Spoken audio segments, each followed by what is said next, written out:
Hi, welcome back guys. This is your friend, the What If guy, back with another fanfiction. This is the first part of What If Issei becomes hero of Hyrule. Now before starting, please give this video a like and subscribe to the channel if you want more videos like this. Now let's get into the fanfic. Issei was calm running against a girl with blonde hair, blue eyes and a very good body. A long time ago we defeated Trihexa. It was difficult but in the end we did it, although all the factions attribute the merit to my twin brother Isaac and my twin Izumi, but it was thanks to my strategies that we managed to do it but no one recognizes me, they only hail them to them but that never interested me. Even Rias began to give me increasingly difficult jobs, such as searching for poisons in case the Cows Brigade returned. But a few days ago I met a pretty girl named Zelda, her appealing blonde hair fluttering in the air. She is perfect in a few words, but what I never know is if she wants to be my friend. She is also very interested in learning to fight with the sword. She surprised me when she used magic. She told me that she knew about the supernatural, and something else that I don't remember well, but her magic felt much purer than that of the angels, but when I used it that didn't do anything to me. Fin POV.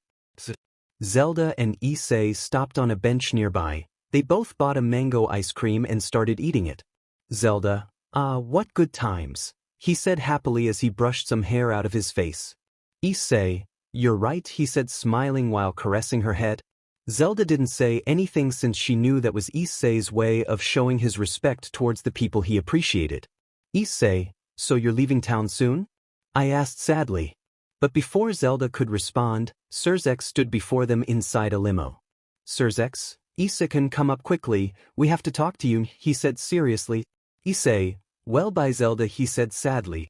But before he left Zelda gave him a hug. Zelda, goodbye Issei, she said calmly, or should I say linked, she thought happily. After that little scene of affection, Issei got into the limo and on the way to the underworld, Surzex remained serious and sharp. When they arrived at the underworld they were transported directly to the council room and almost all the leaders of the factions were there and had a serious look. The only ones who were not there were Michael, Odin and Zeus. His brothers Gremory and Citri were also there. Surzex, well Issei, I'll be quick, everyone thinks that your brothers destroyed Trihexa, we want to keep it that way, so do you have any last words? He asked mockingly. Issei couldn't speak, he was shocked by everything that had just happened. Rias, well idiot? She asked with disgust while Isaac touched her all over her body. Azazel, since you don't have it, die, he said mockingly as he launched an attack, sending him flying to a large forest with a tree with a face and a sword in front of him, while beside him there were many beings, while the supernatural was getting dangerously close. Take the sword, Link, a serious voice told him. Issei began to get up with difficulty and took the handle of the sword. As he began to take it out, he felt how all his strength was beginning to go away, and he felt much weaker each time. And the factions just entered the forest and when they saw it they smiled since they knew about the MSTR sword and that no one could carry it. But Issei slowly took it out until it came out completely and a white glow followed everyone. Now Issei had changed completely, he was no longer brown, he was now blonde with blue eyes, and a blue shirt and brown breathes with a very dark blue hood. A kind of stone on his side but it had a strange symbol and it was noticeable. Technological, and a shield with another strange symbol, and he had the sword with a sheath. Just imagine him with the effing hood loose. All the supernaturals except the two NCSDS people on duty felt afraid since every supernatural had heard of Link and on many occasions they were even afraid to talk about him. Isaac, oh the useless one has become, what does it matter? He said arrogantly, throwing a dragon shot at him, generating a lot of smoke while his sister gave him more with her sacred gear, that of the dragon Tiamat. But when the smoke cleared they saw Link covered with his shield who did not have any scratches. Then Link raised his fingers to the sky and many of those present felt afraid and a great storm began to fall. Yasaka, wait Mr. Link, forgive us, she said with fear while kneeling. But Link didn't pay attention and made a snap. This is not a reference to Infinity War. And some rays fell on everyone who was knocked out. Then Link started walking and walked far away from them until he returned to Kuo and Zelda was outside her house. Zelda? Link, I knew you would wake up soon, she said happily. Link, Zelda, I missed you a lot, he said melancholy. Zelda. By the way, there is someone who wants to see you, he said happily. Then a small blue ball with wings came out from behind Zelda. Link? Navi? I ask without believing it. Link, of course it's you, friend, I missed you a lot, he said crying. Navi, Link, don't worry, I left because the great Deku called me, she said calmly. Zelda. Well Link, we have to return, new Hyrule your guard for 16 years, she said seriously. Link just nodded and began to walk alongside Zelda until a white flash appeared in his eyes and he appeared inside Hyrule Castle and saw his old friends Urbosa, Revali, Derek and Mipha. Revali, look who the chosen one is back, I'm not surprised he's late, he said arrogantly. Urbosa, Link, it's good to see you again, she said calmly. Derek, ha Link my friend, I hope we can eat a rock lunch again, he said laughing. Mipha, it's been a while since we saw each other, she said calmly. Link, guys, how are you alive? I asked in shock. Revali, because when you revived the Trihexa, you also revived us, and you call yourself the hero who will save the kingdom, seriously? I answered arrogantly. Everyone started laughing thanks to Revali, even Link. Zelda? Well Link, there is something I want to show you, she said happily. Then they began to leave the castle and arrived at the stables, and he saw a peeling brown and white mare, a robust black horse with a red mane and a last white horse with a golden mane. Link, Don, he said surprised. The mare, upon seeing him, approached him slowly and began to lick his face. Link, Epona, I missed you so much, my great friend, he said smiling. But behind him came a girl that he recognized. She was brown, with blue eyes, she had a white blouse, I don't know how to say it, with a pattern on the short sleeves with a yellow scarf around her neck, with a skirt of pink color, held by a brown belt with the Triforce engraved in the center. Malon, Link, how nice to see you again, she said happily. Link, Malon? What are you doing here? What happened to the Lon Lon Ranch? I asked strangely. Malon? Yes, Link, nothing happened, my father decided to send me to the castle stables, she said calmly. Link, well, I understand, but I don't know what has happened in the last 5 years, he said seriously. The kingdom has prospered since you left, the people have rebuilt everything that was destroyed in the cataclysm, said a voice from inside the sword. Link, who said that? Was it your Fae? I asked strangely. Then a person came out of the MSTR sword and landed on the ground. Fae, that's right, Spencer. Link, it was me, she said seriously. Link, gosh, why haven't you shown up until now? Since the Herald you haven't shown up, he said confused. Fae, because until now was when I had enough power to be able to appear again, she said seriously. Link, I understand, by the way, what happened to Kakariko? I asked seriously. Malon, nothing happened, it was one of the few places that never suffered damage, she said seriously. Link, okay, I have to go to the Temple of Time, he said seriously. Zelda, who was passing by chance, offered to take him. Zelda? Oh Link, I was going there too, do you want to come? I asked calmly, shaking your hand. Link took her hand and got up with her help, and they both took a horse. Zelda took the white horse and Link took Epona and put a simple saddle on her and put the Imsar sword on Epona's side. And they galloped out of the castle towards the Dawn Plateau. Link, hey girl, it's been a while since we went out, let's see if you haven't lost your composure, he said seriously while caressing her back. Then Epona accelerated the pace of her gallop greatly, making the noise of her footsteps sound throughout the valley. Zelda saw that Link accelerated a lot, and when she lost sight of him she also accelerated a lot, starting to be on par with him. Link, your horse is just as fast as Epona, that's surprising, he said in disbelief, although not much. Zelda, train for the next time Ganon wakes up to win without much difficulty, she said seriously. Link, if so, we are going to a Bokoblin camp, he said seriously, I will measure that. Then they took a small detour and went to a nearby forest, and on a skull-shaped rock there were many red and blue bokoblins. There was even a golden one. Link and Zelda got off their horses and Zelda took a bow from her horse. Link, a bow? He asked confused, that wasn't the one we fought Ganondorf with when Midna left? Zelda, do you still remember it? I'm glad that fight was difficult, she said seriously. Link, well let's see how much you have improved since I left, he said seriously. Then Zelda crouched down and began to draw her bow, and when she was sure that the shot was going well, she released the string and hit a bokoblin directly, causing it to explode. Then all the bokoblins launched themselves at them, and Link called Epona and got on her and moved away a little. Zelda, Link, what's your plan? He shouted, launching another arrow. Then Epona came out of the bushes with Link on her back with the Empire's sword drawn and began to fight everyone on top of her. After half an hour they finished off all the bokoblins. Zelda, and how about Link, how am I doing according to you? I asked nervously.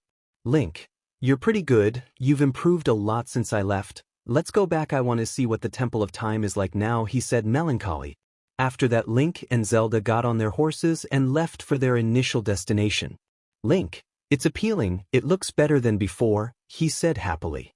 Zelda, it's not yet ready to welcome the kingdom, but you can enter if you liked, he said happily. Then they both entered and Link was surprised by everything but especially the statue of the goddess Hylia. When he saw her he knelt down and began to pray towards her, and Zelda knelt down next to him and began to pray with him. Link, thank you Zelda, he said crying. Zelda, hey why? I asked confused. Link, for everything, thank you, even because when I erased my memory to protect everyone, you were with me, he said sadly. Then Zelda took his face and gave him a tender embrace that was pure love. It was not passionate or fast, just slow, and it expressed a single feeling, love. Zelda, Link, you don't have to thank me for anything, I would never abandon you, after all, I love you and I would never leave you alone in the world, she said, wiping away a tear. Link, how can you be crying? You are supposed to be the hero destined to destroy the evil that there is. Link, hey, I'll be the hero, but I'm also a Hylian, he said annoyed. Zelda began to give a tender laugh. Link, well, we have to go back, we've been here all day, he said, holding out his hand. Then when they tried to return, a big storm caught them, making them have to take a huge detour to Hat Elia and stay at Link's house. Zelda, surely it's not too much trouble, I asked nervously. Link, it's okay to worry, he said, laughing a little. Meanwhile with the factions. Surzex, what are we supposed to do against Hyrule? I asked seriously. Isaac, it's not obvious, they are simple humans, they won't be able to defeat the Security, he said arrogantly. Izumi, my brother is right, he responded arrogantly. Yasaka, idiots. He shouted with great fear while his hands trembled. Izumi, what's wrong, Yasaka-san? I asked strangely. Azazel? They are not humans, they live in another dimension, they are called Hylians, they are stronger than humans, and not only are they also Ornis, basically bird people, Gerudo, warrior women stronger than the best of our soldiers, they are pure women, Zora, fish people to summarize, and Goron, beings larger, stronger and more resistant than the Hylians, he said seriously. Isaac, and the Gerudo, how appealing are they? I asked pervertedly. Rias, Isaac, they are stronger than us. You won't be able to touch them without losing your mind, she said seriously. Akino, Fufu, your brother, Link, we know him as the Demon Slayer, she said in her indecipherable tone. Izumi, what? I asked in shock. Surzex, a long time ago we tried to invade them, we only had one victory and it was against a small town called Kakariko, and we lost a quarter of all our forces. That position did not last more than 2 hours. Then Link arrived, he only thought we would win but he pulled out his sword. And he destroyed most of our army and killed one of the ancient mouse, he said with fear. Isaac, but he hasn't confronted me, he said confidently. But the boosted gear materialized on his arm. Drake, comrade, I faced Link a long time ago, I only survived by making a sacred gear, he said with fear. Azazel, I already requested a meeting with them, I just hope that if Link comes, he doesn't bring that mask, he said seriously. Izumi, if that's true I don't care if he's my brother, he'll be the king of my Eichu, I thought pervertedly. Isaac, that Zelda, from what it sounds like, seems to be very appealing, I will make her part of my Eichu, he thought with BLD in his nose. Yasaka, and he was the one who killed Kunu's father, she said with hatred. Back with Link and Zelda. They were in bed with their backs to each other trying to fall asleep, making themselves comfortable, but both were very blushing because of what happened in the Temple of Time. Zelda, Link, have you fallen asleep yet? I asked embarrassed. Link, no, what's happening? He responded very red. Zelda, I can't sleep if I'm not hugging something, she said sadly. Link, then hug me if you don't have a problem, he said, extending his hand. Zelda then turned and hugged Link, noticing that his body was very hot and the storm showed no signs of ending soon. Link then gave Zelda a small embrace which she reciprocated in the same way. Zelda, Link, we can't, you're my guard, she said sadly. Link, that didn't stop us in the temple, he said smiling, besides I love you. Zelda, I love you the same, Link, she said smiling. Link, so would you grant me the honor of being my partner? I ask in a burst of courage. Zelda, yes, she said smiling with a few small tears in her eyes. Link, and what are couples supposed to do? He asked with a drop on his head. Then they dressed and marched towards the castle. Revali, Princess, they sent a message from the factions, he said seriously. Link, and what do they say? I ask seriously. Maifa, they want to meet in the underworld, said Sari. Urbosa, what will we do? I ask seriously. Revali, take the letter, he said as he passed it. Surzex, good morning, Your Majesty. Zelda, I would like us to meet in the underworld to discuss some terms of peace and if a marriage is possible between you and Security Isaac Hyrule. Surzex Lucifer PD. If you do not accept, we will march on your towns, your men will be slaves, your children will be slaves, the women will be raped and sold to the highest bidder, your heads will wave in Hyrule Castle, and you will be turned into a were and your guardian Link will not be able to save you. Because he would already be dead. Zelda was just silent as she clutched the letter and Link's gaze was obscured by his hair and his hood covered his face. Link had taken out 2 masks from his bag and was about to put one on. Derek? Link, mate, don't do that, think about it before putting on one of those masks, he said seriously. Since the last time Link had put on that mask, the Holy War had ended since everyone feared his power and he was not with any faction. Zelda, go to your lands, strengthen your fortresses as much as possible if you can, make friends with the Centalians so that they can help you, activate the divine beasts, we will go in 3 months, she said seriously. Over the course of those 3 months the Gorons had diverted the courses of the lava and placed them at each entrance and the divine beast was ready for any eventuality. The Zora managed to ally themselves momentarily with the Centalians and place them in the entrances and seas near their city. The Gerudo had gathered each member and trained them in supernatural beings and how to defeat them without much difficulty. And the Orni had destroyed every connection to the other places outside their city and also began to patrol the skies prepared for anything. The divine beasts began to mobilize throughout the kingdom looking for anything. Meanwhile Zelda went to a wizard and a witch since lately she had been feeling very nauseous. She had vomited and she had also stopped bleeding for 3 months. Link. Well, Princess Zelda, your guard is ready to go to the underworld, he said seriously. Zelda, can you allow me, I want to talk to the hero in private, she said seriously. Then everyone present bowed and left. Link, what's happening, Zelda? I asked seriously. And Zelda jumped on him while he was crying and had a smile and couldn't stop thanking him. Zelda, Link, we will be parents, she said with a smile. Link then remained static without showing expressions. Zelda, Link, are you angry? I asked with fear. But he started embracing her slowly while he carried her legs and leaned her against a wall. Link, I would never be angry with you, you have made me the happiest person in the whole world, he said happily. Zelda, we have to go, shall we reveal this to the supernatural? I asked curiously, I want to see their faces while their plans slowly fall apart. Link, but first we will tell the other champions, he said happily. Then they went with the other champions and stood in a circle. Zelda, we have something to tell you, he said with a smile. Maifa, and what is it? I asked curious. Zelda and Link, that we will be parents, they said happily. Maifa felt something inside her break and she started to cry.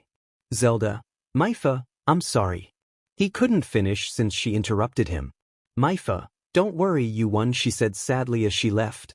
Zelda, go talk to her, Link, she said seriously. Link then walked, but Zelda said something in his ear that surprised them, but he continued walking and found Maifa throwing stones into a lake that was nearby. Maifa, why did you come? She asked crying. Link then turned her around and gave her a small embrace on the mouth. Maifa, why are you embracing me? What about Zelda? I asked upset. Link. He said that if it's you he doesn't mind sharing me, as if I were an object, he said seriously. Myfa. Link but, she tried to be serious but Link started embracing her affectionately. Link. Myfa, you loved me since I was a child, right? That's why the armor I got in the Zora region was tailored to me, he said seriously. Myfa, that's true Link, she said hugging him. Link. We have to go Myfa, the supernatural will be waiting, he said, extending a hand. Then everyone returned and went to the underworld and appeared in front of everyone in a meeting room. Surzex. Well, your majesty, sit down we want to talk to you, he said seriously. Then Zelda sat down and her guards raised their shields for anything.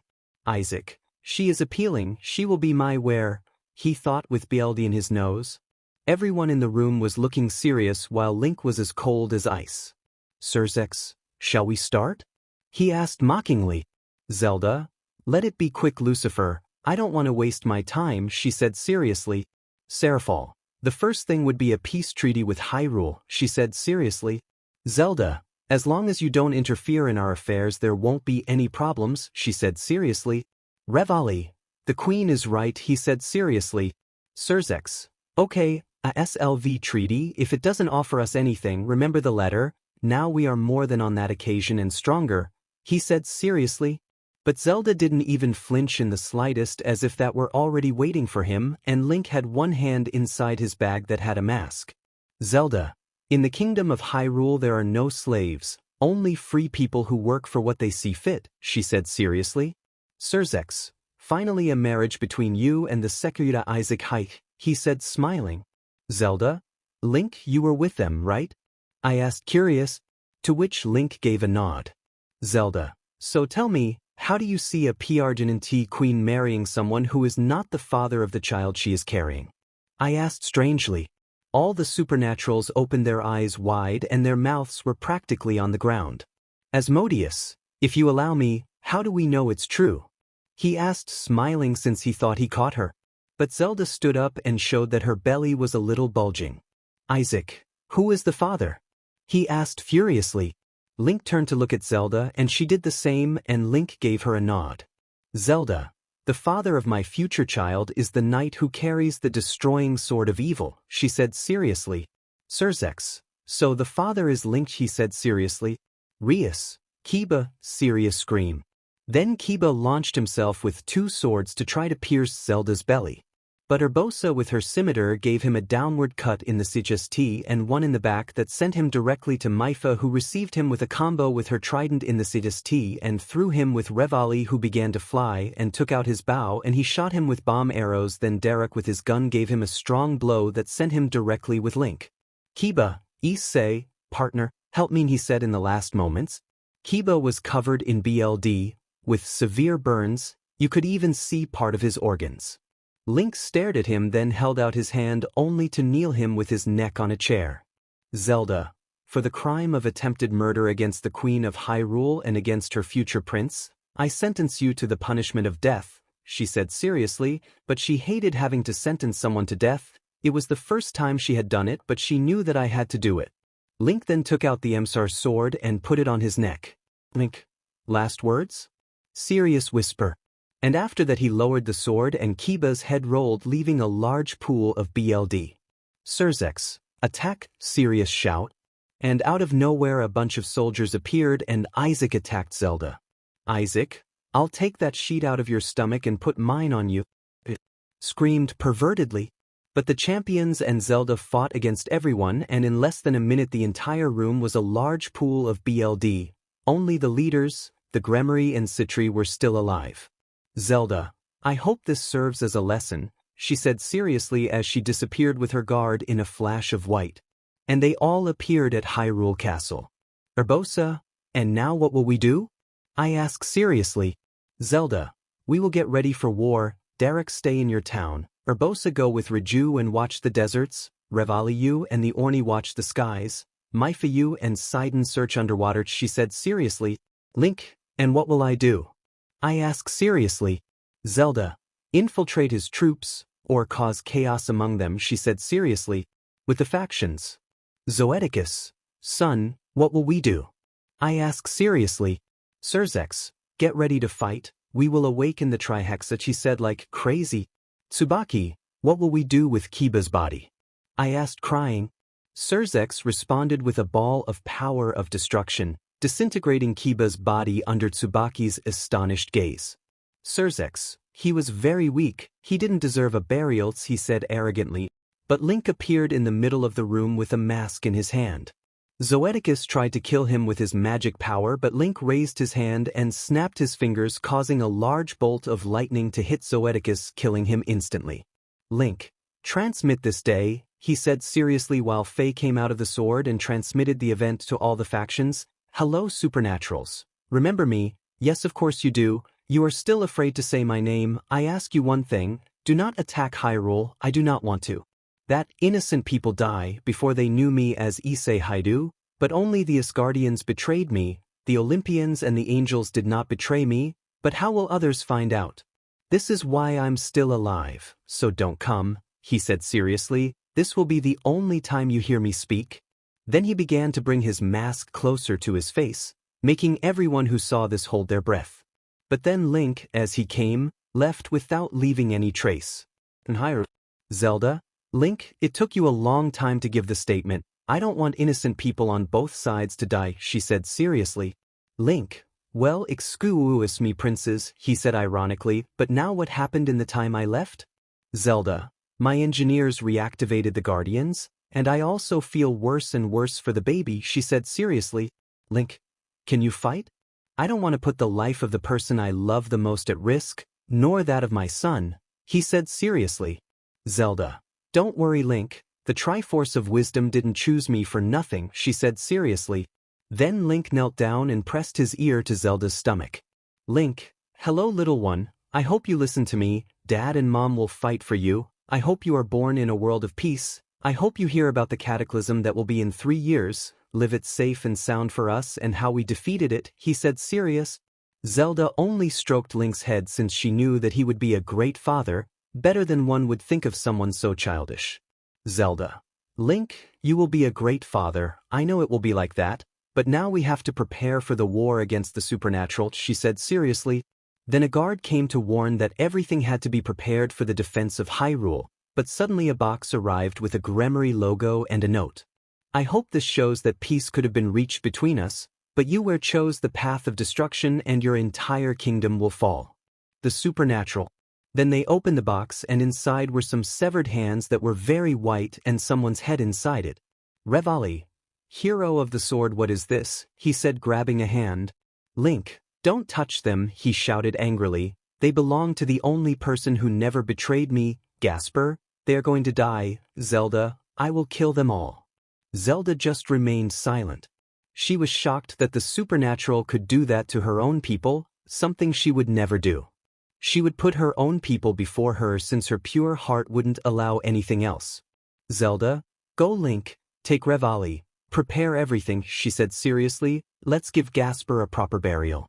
Then all the people who were there and who called went to the Hyrule cemetery, they were all sad but Link was devastated, the only person who continued talking to him and showing his friendship after Trihexa had just died, he only had one thought, kill everyone. Then when Gasper's remains were buried, Link gave his coffin a boy's uniform from Koa's school as a symbol of friendship. Maifa, Link, I'm sorry, she said sadly. Then Link ran up to a tree and took out his sword and started hitting a tree while crying a lot. Then Zelda appeared crying. Zelda, Link, stop it, he said holding it up, you will ruin your sword. Link just threw his sword to the ground and hugged Zelda while crying. Then they both returned to the funeral and Link went to Revali. Link, Revali, come with me, I need you, he said seriously. Then Link gave a whistle and a red bird came down towards them. Then he started flying and Revali accompanied him. Revali, where will we go, hero, he said seriously. Link just threw Majora's Mask at him and Revali just looked at him to give him a nod. Then both of them appeared in the middle of the army of the underworld and they put on their masks under everyone's eyes and began to fight against the entire army alone. A soldier tried to spear Link with the mask of the fierce deity but Link broke it with his bare hands. And then he ripped off his head with his own hands and threw the body at a group of guards who were about to attack him. Link, Revali, free all the slaves and take them to Hyrule, he said seriously. Revali, and what will you do without my hero? I ask seriously. Link, I will buy you as much time as possible, he responded while hitting anyone who approached with his sword. Then Revali flew away and with his bow he shot at everyone who crossed his path and every cage with people he saw he opened and sent everyone he saw to Hyrule. While Link was destroying the entire army of the underworld until his magic began to run out and he began to flee, but when he was running he saw 6 wolf cubs. Link, even wargs, an almost extinct species from Hyrule, he thought seriously. Then Link took the wolves and started running away from everything, and almost when his magic ran out he created a portal and left before anyone caught him. Surzex, Ding, he shouted, destroying a house. Guard, look, I left something, he said, pointing at a chicken. Isaac, Izumi, where is she? He said seriously. Back with Isaac. He had just hit one of those chickens and out of nowhere 200 appeared, there are 200 rupiah, and began to wreak havoc on the entire army of the supernatural. Link was thinking about what to do against the supernatural since nothing had happened for a month and Zelda was already more than 5 months pregnant and she felt worse and worse since she vomited and had nausea very often since the baby would soon be born. Here, a Hylian PRGY lasts between 6 to 7 months, a Zora PRGY lasts about 5 months, a Gerudo PRGY lasts 8 months. Link, what will happen now that I will be a father? He thought seriously, but his thoughts were suddenly interrupted by Ghost who came with Nymeria, Zelda's wolf. Link, hello boy, you escaped from the kennels. I know you don't like being there but they are an extinct species from Hyrule, you and your brothers are the only ones left, he said. Caressed his wolf. Then Link started to walk because it was already too dark and behind him the wolves started to run but Link stopped when he saw a guard arrive. Guard, sir, news from the Gerudo deserts, he said seriously. Link, what's happening? I asked, alarmed. Guard, the supernatural is approaching. Their Urbosa stops them along with her warriors. They have not lost anyone, but they are more than them and they are getting closer, he said seriously. Link, what possibilities do they have? I asked, worried. The Gerudo have a 40% chance of winning, she said in her robotic tone. Link then took his Sheikah stone and teleported to the nearest shrine of the Gerudo citadel. Then when a fallen angel arrived, he tried to pierce it with his spear of light but Link was faster and put his shield in front of him and stabbed him with his sword in the abdomen and then in the neck. But he felt something liquid fall on his back. He turned around and saw a demon head fall on him, and he saw that the one who cut it off was Riju. Riju, it's been a while since we saw each other, Link, she said smiling. Link, yes, you're right, he said, taking out his bow and shooting at an angel that was about to attack them. Surzex, now bring him, I shout like a madman. And fire began to come out of the sky and Tannen along with other dragons began to appear. Link, Urbosa, send them to make a defense circle, he said seriously. Urbosa, but we will burn alive, she said seriously while killing an angel. Link, trust me, he said while throwing a demon at Riju who received it. Urbosa, Gerudo's defense circle, serious shout. When the dragons fired the fire, Link slammed his fists and a large diamond shield formed around Gerudo's defense circle and directed it towards all the supernatural beings. Then a large force of supernaturals was decimated and Link threw a cuckoo because of all the commotion and many came out to attack him. Akino, it's 200 Rias, she screamed in alarm. Surzex, go back and fight, cowards, earn your glory, serious shout. But an arrow flew and hit him in the shoulder. Surzex, sister, Rias, help me, I scream in fear. Rias, you're saluting here.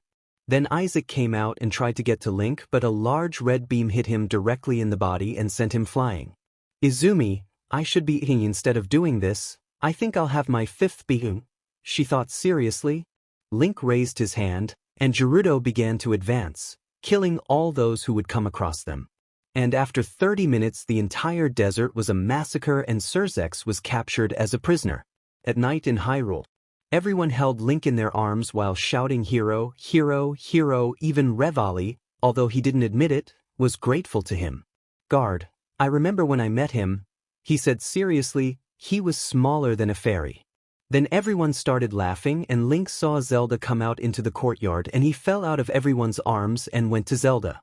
Zelda, it's appealing, don't you think? I asked nostalgically.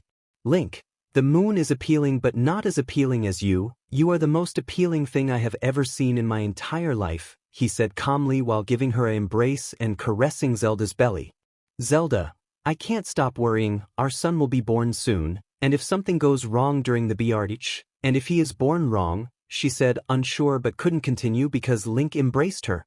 Link, don't worry, I know he will be born well. He is a warrior, he said calmly. Zelda, I think I know what I want his name to be, she said calmly. Link, don't you think the father should influence that? I asked mockingly.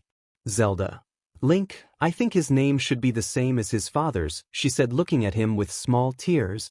Link then stood up, grabbed her by the waist and spun her around.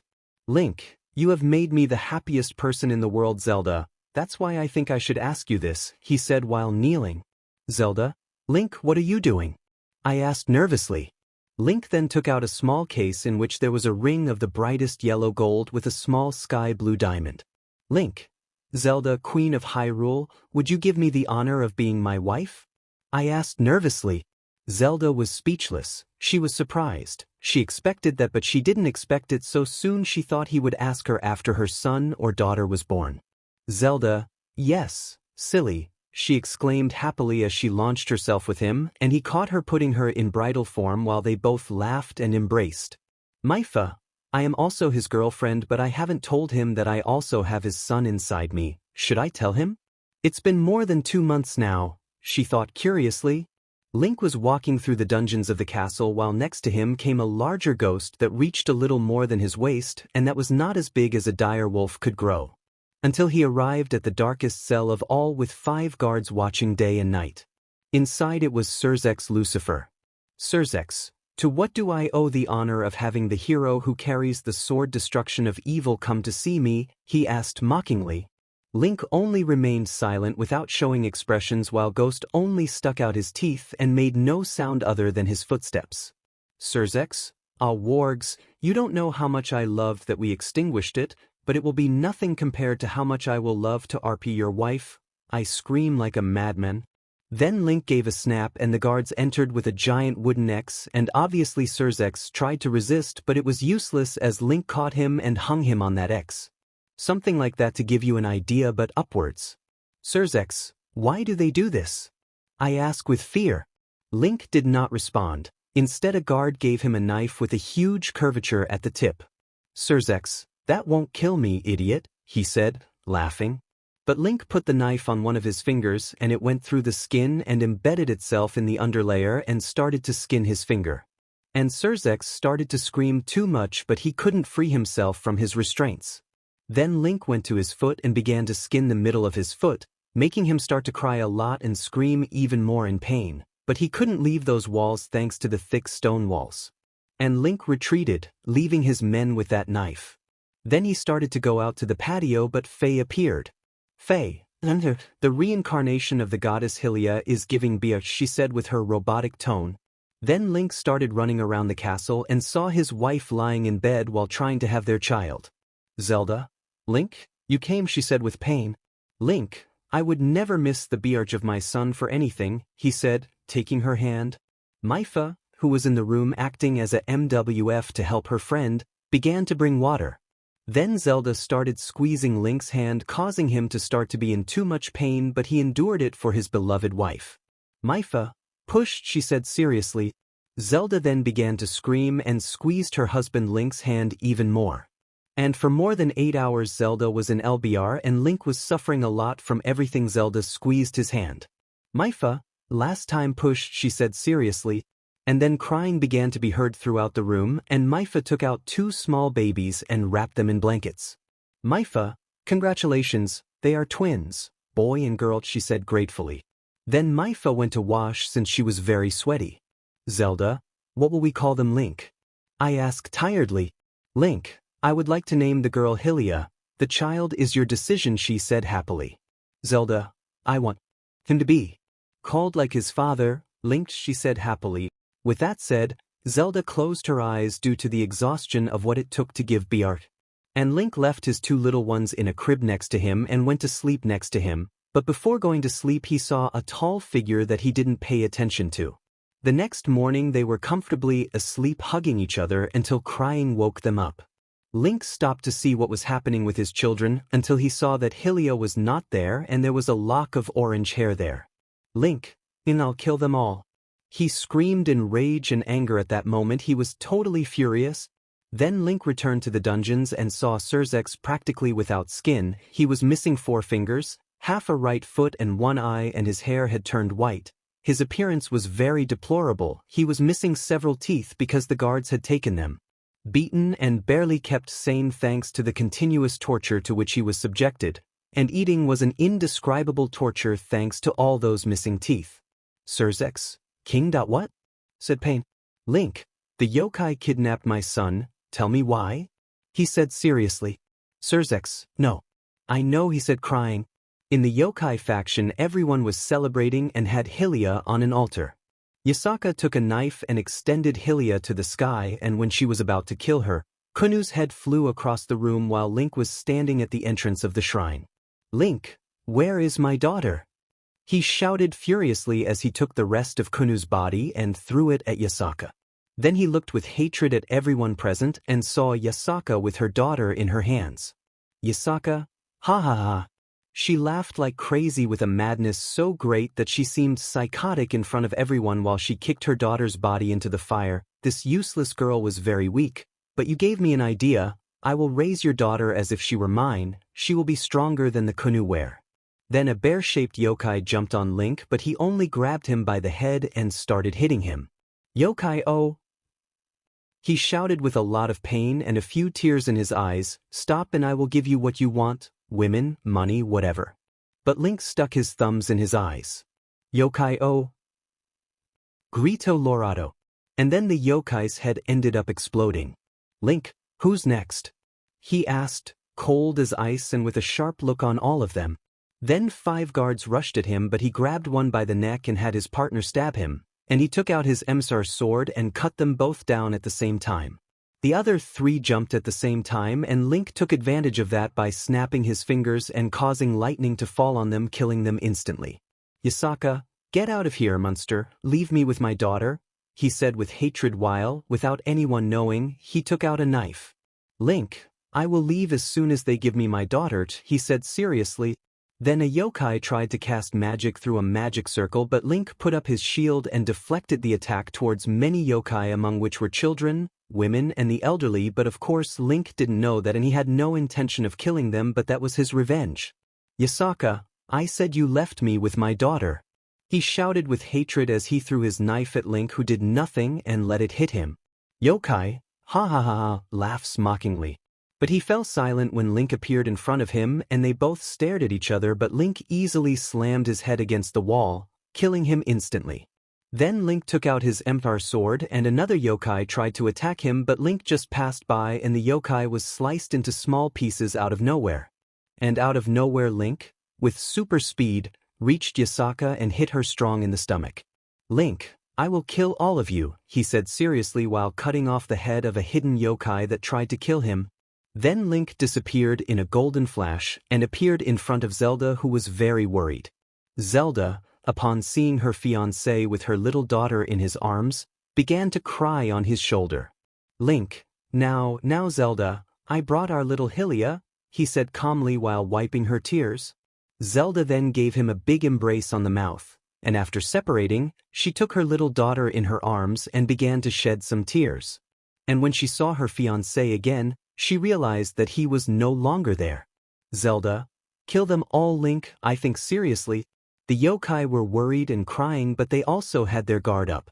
Guard, Yasaka-sama, what are we going to do? I ask with fear. Yasaka, we will get my daughter back, she said laughing like a psychopath, ha ha ha. But Link appeared behind her and grabbed her head and broke her neck until her head was completely backwards. Link then kicked Yasaka's body to the other side of the room, and when the other yokai wanted to attack him, many people appeared in the boxes with instruments and crossbows and began to play a song. And those who brought crossbows began to shoot, causing many yokai to die and hide under the tables, but more soldiers entered the room and began to kill everyone who was there. Link, kill them all. He screamed furiously like never before in his life. Then the surviving guards began to fight, but it was useless. Link's soldiers broke through the improvised defense that the yokai had put up and killed even more yokais. "Yokai child!" he shouted in pain while a soldier cleared him. Link hated seeing all that, and when he saw a soldier taking a woman into a hallway, he arrived. When the guards saw him, he started to laugh and didn't pay attention to him, but Link stabbed the guard with his sword. The yokai started to cry and Link helped her sit down. The yokai began to cry into Link's Issei and he began to caress her head. After that, Link took out a knife and held it out to the yokai, who took it. And Link came out of the hallway and only heard one thing. "Yokai-am, stop!" I shout calmly. Link started to cry, but he didn't let that stop him, and when another yokai lunged at him, Link dodged the blow and broke his neck. Another yokai tried to kill him with a spear from behind, but he took it out of his hands and impaled him. So when a yokai tried to launch an arrow, Urbosa put his shield of wrath on it and then threw his scimitar of wrath at that yokai, cutting off its head. After 1 hour, the whole place was a massacre while the musicians never stopped their melody. That day the yokai faction had been completely extinct. I know what I said yesterday, but I can't stop doing this. I know that my grandmother would like me not to be sad but to move on for her. Link and Zelda were hugging on the bed, just hugging. They weren't embracing or anything, just a hug. "Zelda, Link, I love you," she said happily. Link, "Me too, Zelda, I love you most of all," he said happily. Zelda, "Hey Link, now that I think about it, no one knows about our children, right?" I asked confused. Link, "No one but the factions," he said calmly. Zelda, "I think I know how to make the whole kingdom find out," he said smiling. I asked very surprised. In all the citadels a letter had arrived in a golden crow to the champions of the place. "Revali, the entire kingdom is invited," he said reading the letter. "Urbosa, come to the island in Lake Navi," she said seriously. "Maifa, to participate," she said calmly. "Derek, at the Hyrule tournament?" I asked confused. "The champions, Hyrule?" They asked strangely. "This is Hyrule, a fortress capable of withstanding more than 50 Gorons. It had just been built 2 months ago, but they kept it hidden thanks to the magic of the Triforce, and it was also very easily defensible. All the races began to argue about whether to go or not since they were in the middle of a war, but they took into account what had just happened with the yokai, that they had extinct a faction, so they took into account that the factions would not try anything since they knew what would happen if they tried to invade them again. After a while, all the races had gathered in Hyrule Castle, which was massive, almost as big as Hyrule Castle itself, and no one knew which was the biggest. "Maifa, does anyone know what is celebrated in this tournament?" I asked confused. "Urbosa, I don't think anyone," he said, sharpening his scimitar. Then Zelda appeared from a box in a tower with her 2 children in her arms, and Link was behind him with his serious face with the Emperor's sword resting the tip on the ground. "Zelda, dear people of Hyrule, you may be wondering why I called you here," she said happily. "It was to celebrate the birth of my twin sons." The whole town was surprised and everyone had the same question in their mind. Who is the father? Zelda, surely you are wondering who the father is. The father of my children is Link, the knight who carries the destroying sword of evil, she said happily. All the other knights were a little indignant but then reconsidered all that, since they knew what had happened 105 years ago, and that their grandparents who had also been knights had told them that Princess Zelda showed some affection to her personal guard. Zelda, to celebrate the birth of my children, I will hold a tournament in this same city, she said calmly. Within the categories will be jousting, hand-to-hand fighting, foot races, horse races, chariot races, boat races, javelin throwing, fist fighting, archery, and for the other races the Zora will have races through all the rivers of the kingdom, and whoever arrives. For the Gorons a test of strength, you knew how to knock down a mountain alone, and the Orni archery while they fly. All the races were excited because they could finally demonstrate their skills, but the most excited of all was Link, since it had been centuries since he had a tournament. Zelda, the tournament starts now, he said raising his hand. Then everyone who wanted to participate in the tournament went to what interested them most, and Link went directly to the justs. In the fairs, Link was in a store putting on guard armor while waiting for his opponent. He was also angry since he was not allowed to use Epona to participate in the justs. Referee, sir, Everything is ready, he said seriously. Then Link came out and mounted his horse and began to see his opponent. Referee, this match will be between the knight who carries the destroying sword of evil, Link, and sword Saint Reinhard, he said seriously. Then both knights advanced towards the queen's box and stared at her before bowing. Reinhard, may the best win, he said smiling. Link, I say the same, he said seriously. Then a squire arrived and gave them a spear and a shield, and they both began to gallop against each other, and Reinhard managed to hit his spear against Link, but he couldn't make him fall. Zelda, good Link. Excited shout. And they both charged at each other again. This time the one who hit the spear was Link. And the joust lasted a total of half an hour and ended with Link hitting his 15th spear in Reinhard's Issei, but he hadn't finished so well either. Reinhard had hit him with a total of 20 spears in his Issei. Referee, the winner of this match was the gentleman Link, he said seriously. Zelda, good. Happy shout. Citizen, I always knew it, he said smiling. Then Link stood up and put his hand to Reinhard, who accepted and stood up and placed his hand next to him, and Link helped him get to his tent. Dad, said a voice from two girls with red and blue hair who came to hug Reinhard. Reinhard, hello little ones, he said in pain as Link helped him sit in a chair. Heavens, I told you not to try too strong, but we didn't know that you would face the bearer of the sword, said the voice of a woman who was very sweet. Reinhard, hello loved, he said smiling while embracing him. Reinhard, Emilia, this is Link, he said smiling. Emilia, it is an honor to meet you, Mr. Link, she said giving a small bow. Link, l'honneur est mio, he said as he raised her hand and placed her embrace on it. Reinhard, these are my daughters Rem and Ram, he said smiling. By the way, I was also going to participate in the armed battle, but now I won't be able to, he said disappointed in himself. But Link started to get a green light and Reinhard started to feel better. Link, I was also going to participate, let's go together, he said helping him get up. Then both of them began to march towards the armed battle zone. Link, and tell me Reinhard, what do you think about creating a royal guard? I ask seriously.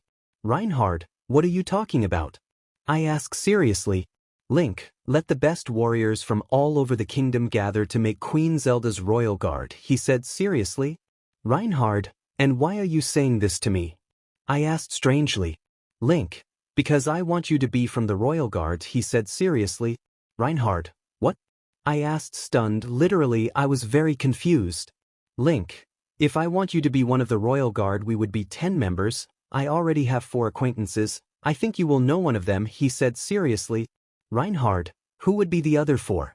I asked seriously. Link, Kazuma Satu, Alfumi Iwatani, Kazuto Kurigaya y Subaru Natsuki Daijo Serios. Reinhard, so Subaru is still alive, he said surprised. Link, that's right, he said seriously. Reinhard, but from what I know, Kazuma has 3 wives, the diamond thing, he said laughing. Link, but doesn't Subaru also have 2 wives who are just like your daughters? I asked confused. Reinhard, if in fact he also has a 3rd wife, it is Emilia, he said seriously. Link, but isn't Emilia your wife? I asked strangely. Reinhard, the Emilia who is my wife is a kind of ancient witch similar to Emilia. We call her that affectionately, but her real name is Sat Elich, he said smiling. Link, I think I understand, he said seriously, we will meet them in the fight. Reinhard, and do you think they will accept? I asked seriously. Link, I don't know, we have to wait, he said seriously. So during the entire trip they were silent, and after 6 minutes they arrived at the fighting area. Guard, for years there have been battles to celebrate certain events, today to celebrate those events, he said seriously, warriors go prepare for the fight. And Link went to his place to get his equipment ready. When he saw him, he began to sharpen his sword. Of course, he would not use the MSTR sword. He felt that that would be cheating. A horn sounded in his ears, and that was the signal to go out to the battlefield. And when he saw his adversaries, he was very happy. Guard, say their names, he said seriously.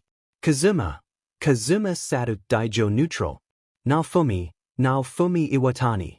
Serious shout. Subaru. Subaru Natsuki Daijo Allegra. Reinhard. Reinhard van Estria Daijo seriously. I know you already know it, but all these images are an excuse to reach 1,000 words. Kazuto. Kazuto Kirigaya, Daijo Serios? Dante Sparta, he said mockingly.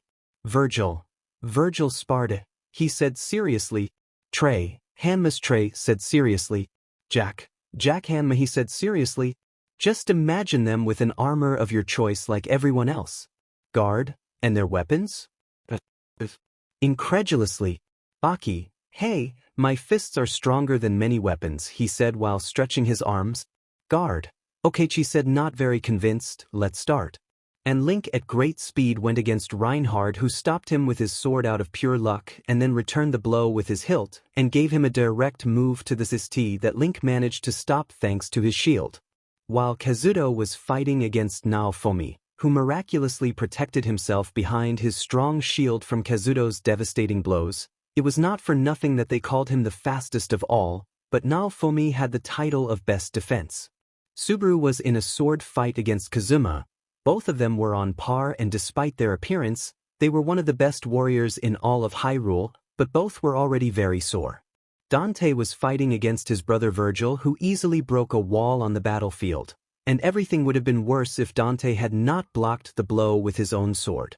While Baki was fighting Jack, it can be said that both had too much BLD covering their bodies and they were missing several teeth, but it was not noticeable with intentions to stop soon. Link y Reinhard. Link, Reinhard, you're good, he said, striking him with a direct blow to the Issei, which Reinhard responded with a direct cut to the leg. Reinhard, I say the same, champion of the Hylians, he said seriously, but Link hit Reinhard's head with his shield and ended up knocking him out. With Baki and Jack. Baki, are you proud of my brother? I asked tiredly. Jack. I have never been more proud of you in my entire life, he said smiling. Then Baki hit him on the ears, disorienting him a little, and then grabbed him by the neck and put him in a headlock. Baki, Jack brother, after this everything will be over, he said smiling. Jack what? I asked with difficulty. Then Baki jumped a little and subdued Jack. Jack, where does he get this strength from? It can't be, I won't give up, I won't let him win, he thought with frustration. And Jack suddenly climbed up until his body was aligned with Baki's shoulders and he let him fall with a crash to the ground. Virgil and Dante. They were giving an unparalleled duel with their swords, and anyone would think they would be dead, but they were both as if nothing had happened, or that was what everyone thought. Dante, what's wrong, idiot? Did you get tired? I asked mockingly. Virgil, never, he responded furiously. And with one slash they both gave themselves an X-shaped cut on their safes and fell fainting on the ground. Subaru y Kazuma. There was nothing to say about them, no words were exchanged, both were practically dead, that is, despite being the weakest of the 10 who were fighting at that moment, the two of them were capable of fighting without problems against the others since they were only the weakest. For nothing in terms of power. Kazuto and Naofumi. Naofumi was against the ropes, if you could say so, since he couldn't find any opening in Kazuto's defense, and he was also giving him a combo of blows without stopping at some point, but by a miracle he managed to deflect the sword from his right hand and managed to hit back. Naofumi, they say that you are the great hero who fights faster than anyone else, he said seriously while giving him a direct blow to the face. Kazuto, and that you are the best defense of all, he said seriously. Then they both hit each other directly in the face, causing them to fall and be knocked out. After a few hours everyone was waking up and saw that they were in a store that no one recognized. Baki, where are we? I asked confused. Link, they are in my store, he said seriously. Jack, and why did you bring us? I asked seriously. Link, I'll get straight to the point, do you want to be part of the Royal Guard? I asked seriously. Baki, what do you mean? I asked seriously. Link then gave a round of applause and out came Surzex, only more deplorable. Reinhard, Link, who is this? I asked seriously. Link, his name is Reek, she said seriously. Flashback. Surzex was being untied by two appealing women who were scantily clad. Surzex, who are you? I asked with great pain. Kyra, my name is Kyra and we come for our reward, she said seductively. Alice. I'm Alice and I want my reward now, she said seriously. Then they managed to untie Surzex from his ropes and laid him down on the ground and took off his breathes. Kyra, I'm going first, she said desperately, putting Surzex PP inside her. Alice, is it as good as they say? I asked surprised. Kyra just nodded with a pleasured face. But an abrupt sound of a trumpet stopped them. Link, sorry, did I stop something? He asked calmly as he approached with a knife. Sirs X Lucifer, no. You are no longer Sirs X Lucifer, you are Reek, she said with an angry smile. Now what is your name? Sirs X Lucifer, he said with pain. His whole body screamed at him that he wanted to die at all hours. At no time did he feel relief since the battle of the desert. Then Link kicked him in the face. Link, wrong answer Mao, what is your name? He asked with a poisonous smile. Sirs X Lucifer, furious shout. Then Link picked him up and put him back on the giant X and forcibly gave him a piece of strong meat and forced him to eat. Link, now you will tell me what your name is, I order seriously. Reek, my name is Reek, I have always been Reek, he said through tears since he knew that he would never see his wife, son, sister, mother and his lovers or his BSRDs again. Link, well Reek, let's play a game, he said smiling. You have to guess what I'll do to you now. Reek, if I guess it, will you let me go? He asked hopefully. He literally had tears on his cheeks. Link, oh, if you think this is going to have a happy ending for you, you obviously haven't been paying attention, he said laughing. Reek, you're going to castrate me, he said, devastated. They had taken everything from him. Link, you are correct, he said laughing. Then Reek began to crawl, trying to escape from Link with all his strength. Reek, please have mercy, he said weakly. Link, oh, I have mercy, you're going to live, he said while giving a small laugh. Thin flashback. Link, and that's how I got Reeked, he said seriously. Jack, poor BSRD, but he deserved it, he said seriously. Link, but what do you tell me, do you want to be part of the Royal Guard? He asked seriously, extending his hand. Everyone present looked at each other and as if they were saying something without speaking. Reinhardt, okay, we accept, he said seriously. Link, well, the guards will take the following vows. We will not have more wives than those we already have or have committed to, we will not own lands, we will protect the Queen of Hyrule and the leaders of the other races above our lives, we will not breed more children of those we have, and finally we will live and die in our position, he said seriously. Have you understood? Serious shout. All, yes is a. They answered seriously. Link, well, we will govern everything under a Lord Commander, that will be decided by vote, he said seriously as he left. Subaru, yes, everything is very good, but how will we distinguish ourselves from the other gentlemen? I asked confused. Link, Zelda and I already have that covered, he said seriously. Then everyone went to the main tower of Hyrule and saw a large room with 10 identical uniforms and 10 identical armors. Link, Knights, welcome to the Tower of the White Sword, he said seriously. Kazuma, okay, but what about this book? I asked confused. Will be all our achievements that we have made before entering here and while we are here, he said seriously. Jack, and the armor? I asked seriously. Link, we will use that in every battle we go to or in times of war, he said seriously. Nofumi decided to open the book and saw that there was everything they had managed to do, and when he looked for his page he saw an image of him along with his wives. Nofumi, here it says about me, hero of the shield and nothing else, he said seriously. Link, well, you haven't done more than that, he said seriously. Nofumi, that's true, he said analytically. Subaru, but what are we supposed to do first? I asked confused. Link, we will take the votes tonight, which will be the end of the tournaments, he said seriously.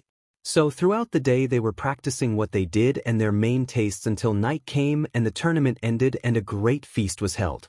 Link, Queen Zelda, will you allow me to bail? Prankster Joker. Zelda, of course gentlemen, she responded laughing. Then they both got up and started dancing as if no one else was there, and Raju went next to Maifa.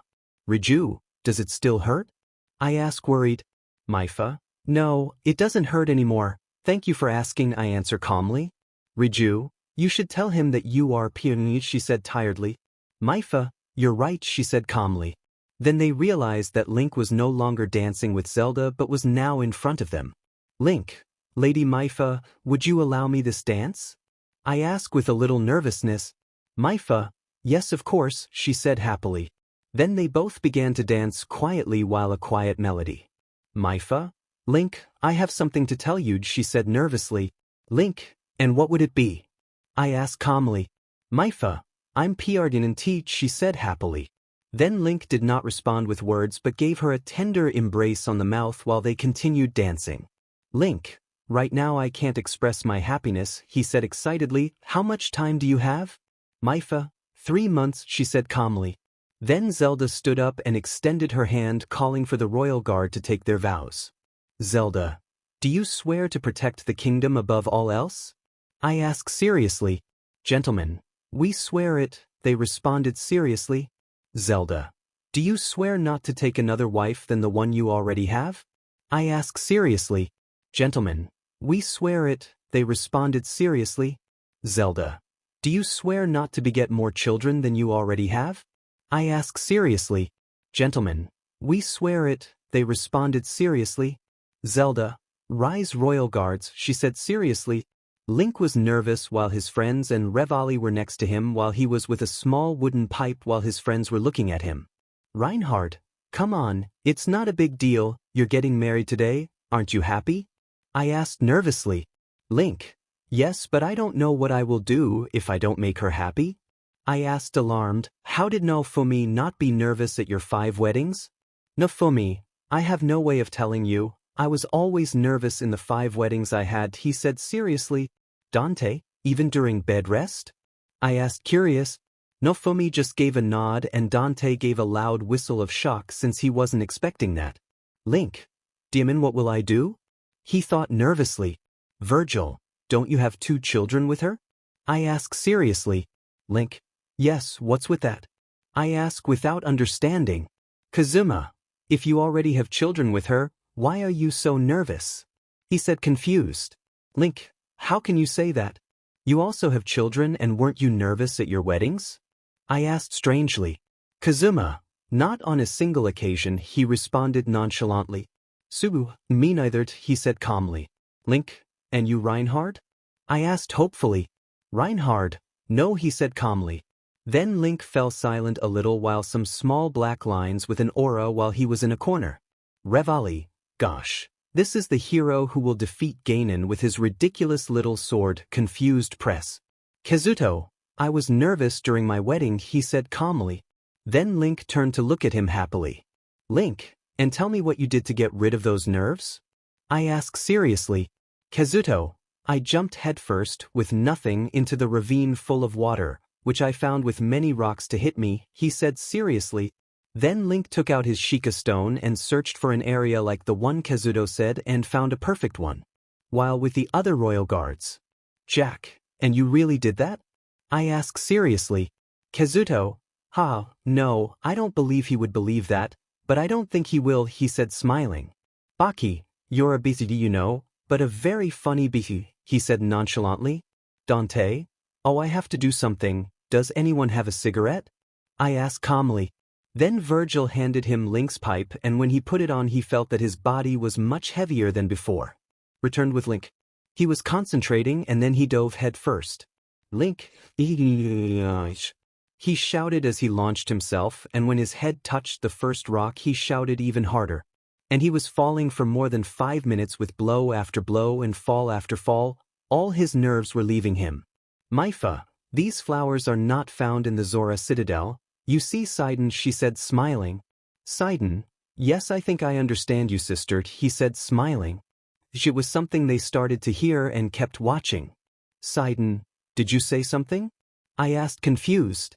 Myfa, it wasn't you, she responded strangely. And then they turned around and saw a wild Link falling quickly and they both ran away as fast as they could. And Link fell silent, but he was still conscious. Link, Kazuto was right, there's a point in doing that, he said nonchalantly, and turned to look at Myfa. Oh hello Myfa, how are you? Myfa, Link from where? She asked confused, her fiancé had just fallen from the sky. Sidon, Link, how are you? I asked excitedly. Link, Sidon, I haven't seen you in a while, he said excitedly. Myfa, Link, can I talk to you for a moment? I asked nervously.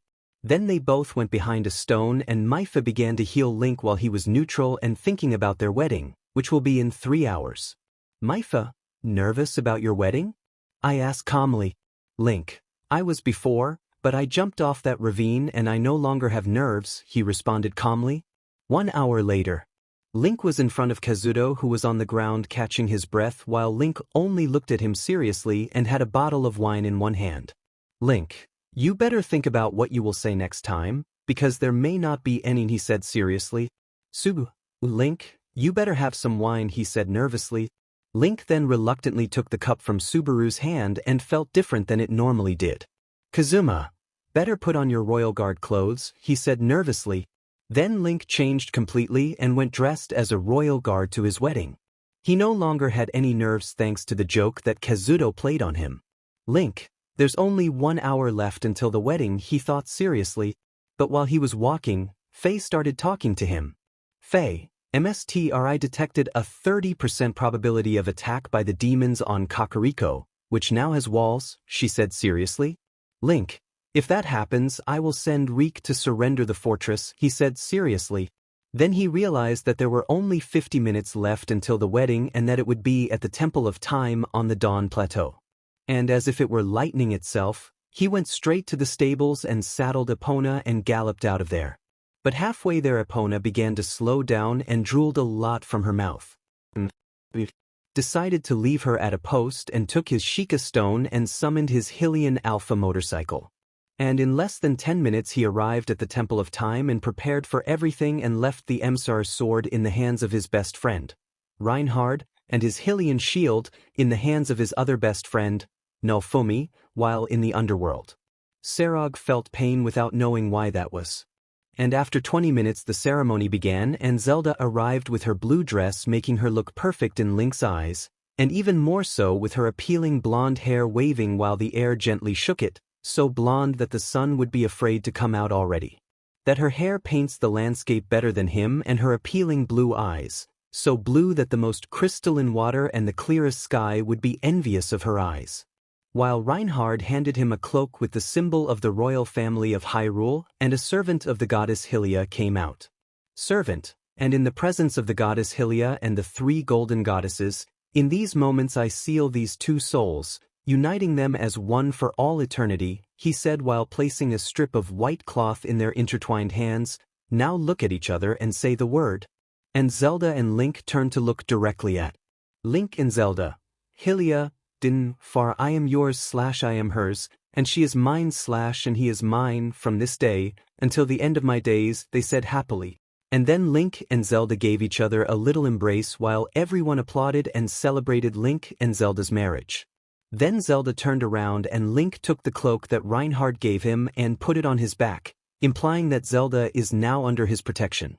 Link and Zelda were uncomfortable in their celebration in the great hall of the castle while everyone stopped by to leave them a gift. Reinhard had given them a sword and a rapier respectively, Nalfumi had given them both a shield, Kazuma had given them some bows, Subaru had given them 10 ancient arrows, Baki had given them sports clothes, Jack had given them weights, Kazuto had given them 2 swords, Dante had given them a demon gun to the 2, and Virgil gave them some raincoats. And then they both stood up from their seats and began to dance calmly as if they were just another couple at the celebration. Zelda, you know Link, we could escape from the castle for a few days and go to our house in Hitalia village, she said calmly. Link, but what would happen to the kingdom? I asked curious, and our children? Zelda, we could leave it to Reinhard and his wife as well as the kingdom, he responded giving her a playful smile. Link, but what will happen to the wolves? I asked calmly. Zelda, well, we don't bring them, with the war we are almost never with them, she said calmly. Link, strange before we rebuilt Hyrule everything was simpler, only you and me in the house remember, what was our whole agenda? He asked melancholy. A few days later, Zelda was fishing quietly until she felt something pick. Zelda, very cool, we can have fish and venison today, she said happily. But what she didn't expect was that the fish was so strong that it ended up knocking her down and getting her completely wet. Zelda, I have to go home to change these clothes, she thought nervously, and she ran home and when she was changing she heard something that made her nervous. Link, I'm home, he said tiredly. Zelda, Link is here, I have to get dressed, she thought nervously. And he saw Link's shirt on a wall and he put it on and quickly covered himself with his sheets. When Link went up to his room he saw Zelda completely covered with the sheets. Link, are you sick? I asked worried. Zelda, don't take another step, she said seriously. And then I lift the covers abruptly. Zelda, stop, don't look. I screamed embarrassed. And Link saw Zelda perfectly with her shirt that reached the middle of her thighs. Link, hello, he said nervously. Zelda, I told you to stop, she said embarrassed. Then Zelda sat up but saw that Link was getting a little closer to her. Zelda, what? He said in a pout. Link, we should try this more often, he said smiling. But Zelda got up with Link's shirt still on. Zelda, absolutely not, she said seriously. Link, funny laugh. Then they both dressed again and left for the castle, but on the way they saw something that surprised them. Kakariko that was walled had bodies outside the walls, but they were demon bodies. Everyone was in a tent outside Kakariko with most of the forces of the races that were around the city. The invasion of Kakariko had started a month ago. Zelda, what will happen to Kakariko? I asked worried, since in there was most of the Sheikah knowledge found in that city, more specifically in Impa's residence. Revali, the rest Orni and I flew over and saw that they have almost no men, only about 80, they have no food and their weapons are useless against us. They are sick, the citizens are in Impa's residence full of food and weapons, they can't get through since they put a wall of objects inside, on the doors and windows, he said seriously. Daruk, we Gorons will be able to knock down the walls in less than a cuckoo sings, he said seriously. Link, we can't do that, he said seriously, but I have a better idea. Myfa, and which one is it? I asked seriously. Link, we will make him enter with 4 peoples. He gave a round of applause and 4 teenagers entered. Urbosa, why them and not the royal guard? He asked without turning to look at them while analyzing a map. Link, simple, the supernatural knows nothing about them, while my companions are well known among their ranks, he responded while cracking his neck. Zelda, and how will we get him in? I asked seriously. Noctis, we will dress him like when he was Mao, we will make him enter and surrender the city, the others will go with him to help him in case things get violent, he said seriously. Zelda, and how do we know that he is not going to betray us and convince the rest of the demons to kill the others, she said seriously. Gladiolus, your majesty, if you allow me, we will not be easy prey. If you convince the rest, we will surrender the city and hand over the Mao alive. He kneeled, I swear by my honor as a knight. Link, don't worry Reek, I have a few hairs on my beard, I can't introduce myself like this to my wife, he said seriously as he sat down. Then Link sat in a chair while Reek put a foam on his chin and took a razor and started shaving him. Everyone was there with their weapons ready, even Zelda with her rapier was ready for anything. Link, I remember that the yokai are already extinct along with their leader Yasaka and her daughter Kunu, he said seriously. Then Reek stopped the knife and stood completely still with his eyes as wide as if they were plates. Link, oh I'm sorry Reek, I remember finding out that Yasaka was your lover and Kunu your BSC, he said seriously. Then Reek continued shaving and after a few minutes he was finished. Now Link was near the city while Reek was shaking and with his old armor on. Link, the demon, strong in their territory, but when they go to unexplored areas they collapse under their own arrogance.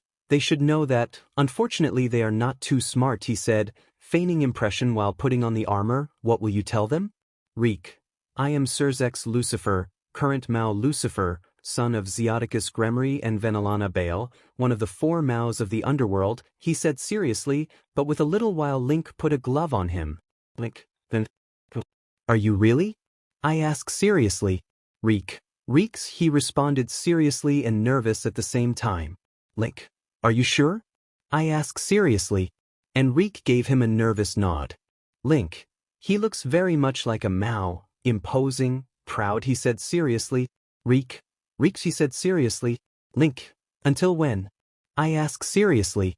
Reek, I will be. Forever, he responded seriously and scared. Link, exactly, until you rot in the ground you will be reeked, he said smiling. Then Link patted him on the shoulder and carried him forward by grabbing his shoulders.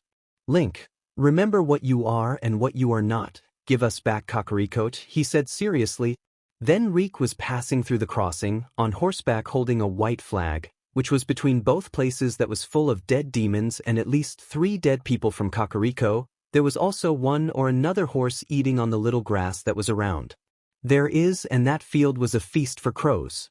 Guard, not one more step, serious announcement. Then Reek stopped the horse and looked at the guard seriously. Guard, who is it? I asked seriously.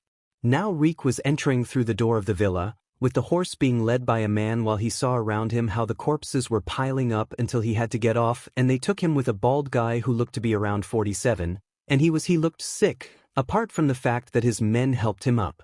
Cannon.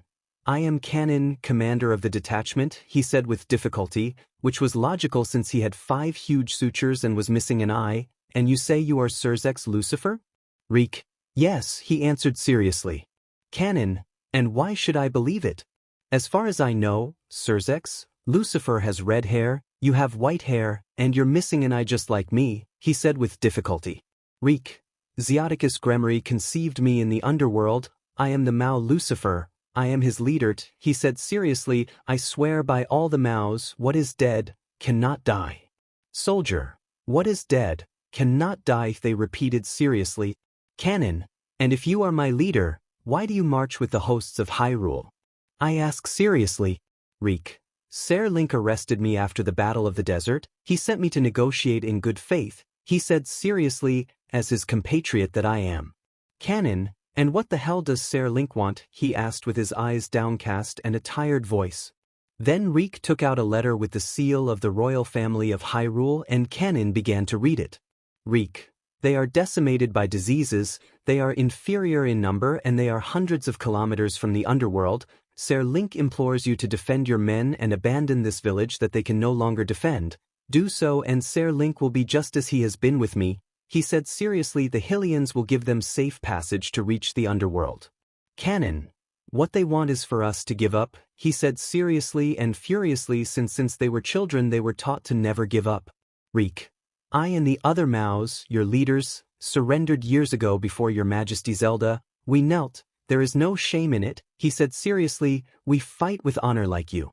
Then Cannon began to want to vomit and fell silent and his men helped him up. Cannon. There is no shame, we fight with honor, he whispered seriously but inside he was furious like never before in his life. Reek. Excuse me, I didn't hear you, he said seriously. Then Cannon spit BLD in Reek's face and he closed his eyes. Cannon. There is no shame, we fight with honor, she said seriously. Only a beaten dog would talk like that or a woman, are you a woman, boy? I asked seriously. Then Reek began to tremble from the fear he felt. Reek, they don't know. He whispered but was interrupted by Cannon. Cannon. The demons don't give up, he said seriously. Reek. Reek, my name is Reek. He whispered terrified all the time, as much as when Link tortured him. Cannon, go tell Ser Link and your Majesty Zelda, Surzek's Lucifer, or whoever the hell you are, he said angry and tired at the same time, what the F are you babbling? Then a red-haired, blue-eyed boy stuck an axe in his head, making the steel disappear. Reek. Reek, my name is Reek, he said seriously before the corpse disappeared, and it also seemed as if the entire weight of the world had been lifted from his shoulders. Thank you. Millikas Gremory, if what you say is true, are you my father? And is what this paper says true? If we don't perform, do we live? He asked hopefully since it had been a year since he had seen Surzek's. Then Reek gave him a hug that made millions cry from the happiness he felt inside him. Reek, that's it my son, we're going home, he said happily, truly happy for the first time since the Battle of the Desert. And Millikas gave him a huge happy smile. And that smile was never erased in his life, since it was over. Millika's body was completely skinned, only the head that maintained that smile had been left intact. On his shoulders there were 2 swords pierced completely covered in BLD, and all his BLD was soaking the ground. While at his side were his companions who were similar to Bad Bunny, the BTS, and the other reggaeton artists who were completely skinned and had a storm of swords in their body, and Link did not hold back with that. He had also put the little PP he had in them. They had them in their mouths and they had put their eyes in their noses. Link, did you really think we'd let them go? He asked mockingly, Skinning is no longer popular, it declines, sad but true, he said disappointed and touched Milika's body a little and added happily, traditions matter, what would we be like without our history? Reek. Yes. My being, are we going home now? He asked devastated, he was no longer sane now, he was just a doll controlled by others. Link. Yes, I think so, he said happily, to our new house. Link. Because I'm not aware, next he said bored. Zelda. What is hentai? Said innocent. No fumi. I get along well with everyone and nothing has changed over the years, we still love each other madly, he said melancholy. Show. No, I said like Missa. Link. I would have to defeat him since he would harm innocents and civilians, he said seriously. Factions. What is lubricant? They said in pain. Zelda. Because I thought I would enjoy it, he said sadly. Michael. Because he was the hero of the factions, he said seriously. Show. Yes, I said excitedly. Open the gates, shouted men on top of the castle walls. Link watched from the ground as little by little his home gradually grew larger and the common people praised him as they rode. Reek, meanwhile, was with his head bowed and his eyes dull and his skin paler, as if he were a corpse and he had lost too much weight and now he could guess the shape of the skull under the skin. A few hours after that everyone was entering the throne room, and Zelda was already sitting on the throne playing with her hair while listening to the problems of her villagers, and the members of her royal guard were around her so that 5 and 5 were to your left and right. All of them were dressed in elegant armor and carried their corresponding weapons, except Baki and Jack, but despite the weight of the armor they stood as if they were carved from rock. The pests devastated my harvest, Your Majesty, I will not be able to eat. I ask for your help. Winter is approaching, a middle-aged man with the skin on his hands very calloused, on his knees, requests you, bearing witness to his humble life with hair abundant red and a scar on the forehead. What is your name, honorable man? Zelda. Tanjiro Kamadu Majesty. Mr. Tanjiro, the crown provides food for people in your situation, why didn't you go to them directly? To get food faster and not wait to come with me, the queen asked in a serious and curious manner at the same time. Why did they refuse to provide me with food with the excuse that they could barely feed those they already had and could not go to another? He said pleadingly, my family makes a living selling coal, I have 5 children and a wife, please help me. The crown will be in charge of reviewing this matter. In the meantime we will give you 50 bags of grain, 30 bags of rice, 30 bags of potatoes, Zelda answered calmly. Thank you, Your Majesty. Thank you very much, the man responded as he left. After Tanjiro left, Zelda turned to see Link. How many more are missing? 371 people, Your Majesty, Link responded. Ah, Speedwagon moves on to the next one. Zelda asked a tall blonde man wearing a Victorian-style suit with a high-crowned hat with an argyle design. Right away, Your Majesty, answered the blonde with the hat. All meetings lasted a total of 3 consecutive hours during which Zelda was sitting. After these were over and the people's problems were taken care of, she stood up and shook her arms and cracked her neck lightly. Link, come with me, I want to walk, the blonde said to her husband. The others go back to their homes. Right away, Your Majesty, answered the knight with the blonde hairstyle and his companions. At the moment he moved, he felt his legs wake up from a long sob, and although he didn't admit it, he was enormously grateful to Zelda. Why do I call myself my queen? The Hylian asked in a cold and serious manner. Oh come on Link, that's not you, you're happy and curious. His wife reproached him. I called you because I wanted to walk with you a little. There has to be another reason for a wife to spend time with her husband. Where do you want to go? The boy asked with a more relaxed voice. At the moment I just want to ride a little, I'm going to change and then we'll go to the stables, the queen responded as she climbed a staircase. When they were both in the room, Link tried to wait outside in the same way as if it were a statue, but Zelda stopped him. Come on, you're not going to ride like that, we're not going to fight, the blonde told him with a tender smile. But Zelda, I'm a gentleman, Link tried to say. Yes, and you are also my husband, the blonde reproached him and pulled him in by one ear. Calm down, love now, Link was trying to say, but he felt a lot of pain. After a few minutes, Zelda had come out in her usual blue clothes and riding boots. And her husband was wearing his usual blue suit. Only the breeds were designed to ride better than they should. When they were outside they saw how Nofumi and Reinhard were racing horses. Reinhard was in his trusty silver bullet, which was a little dirty. "If you don't complain, I did it in 10 minutes in Paint 3D on my laptop. Don't ask for more, I don't know how to use Photoshop." And Nofumi was riding his incredible slow dancer who, despite being 11 years old, was better than the younger steeds. They just walked past and went to get their horses, and Zelda rode Valkyrie because her previous steed was too far away.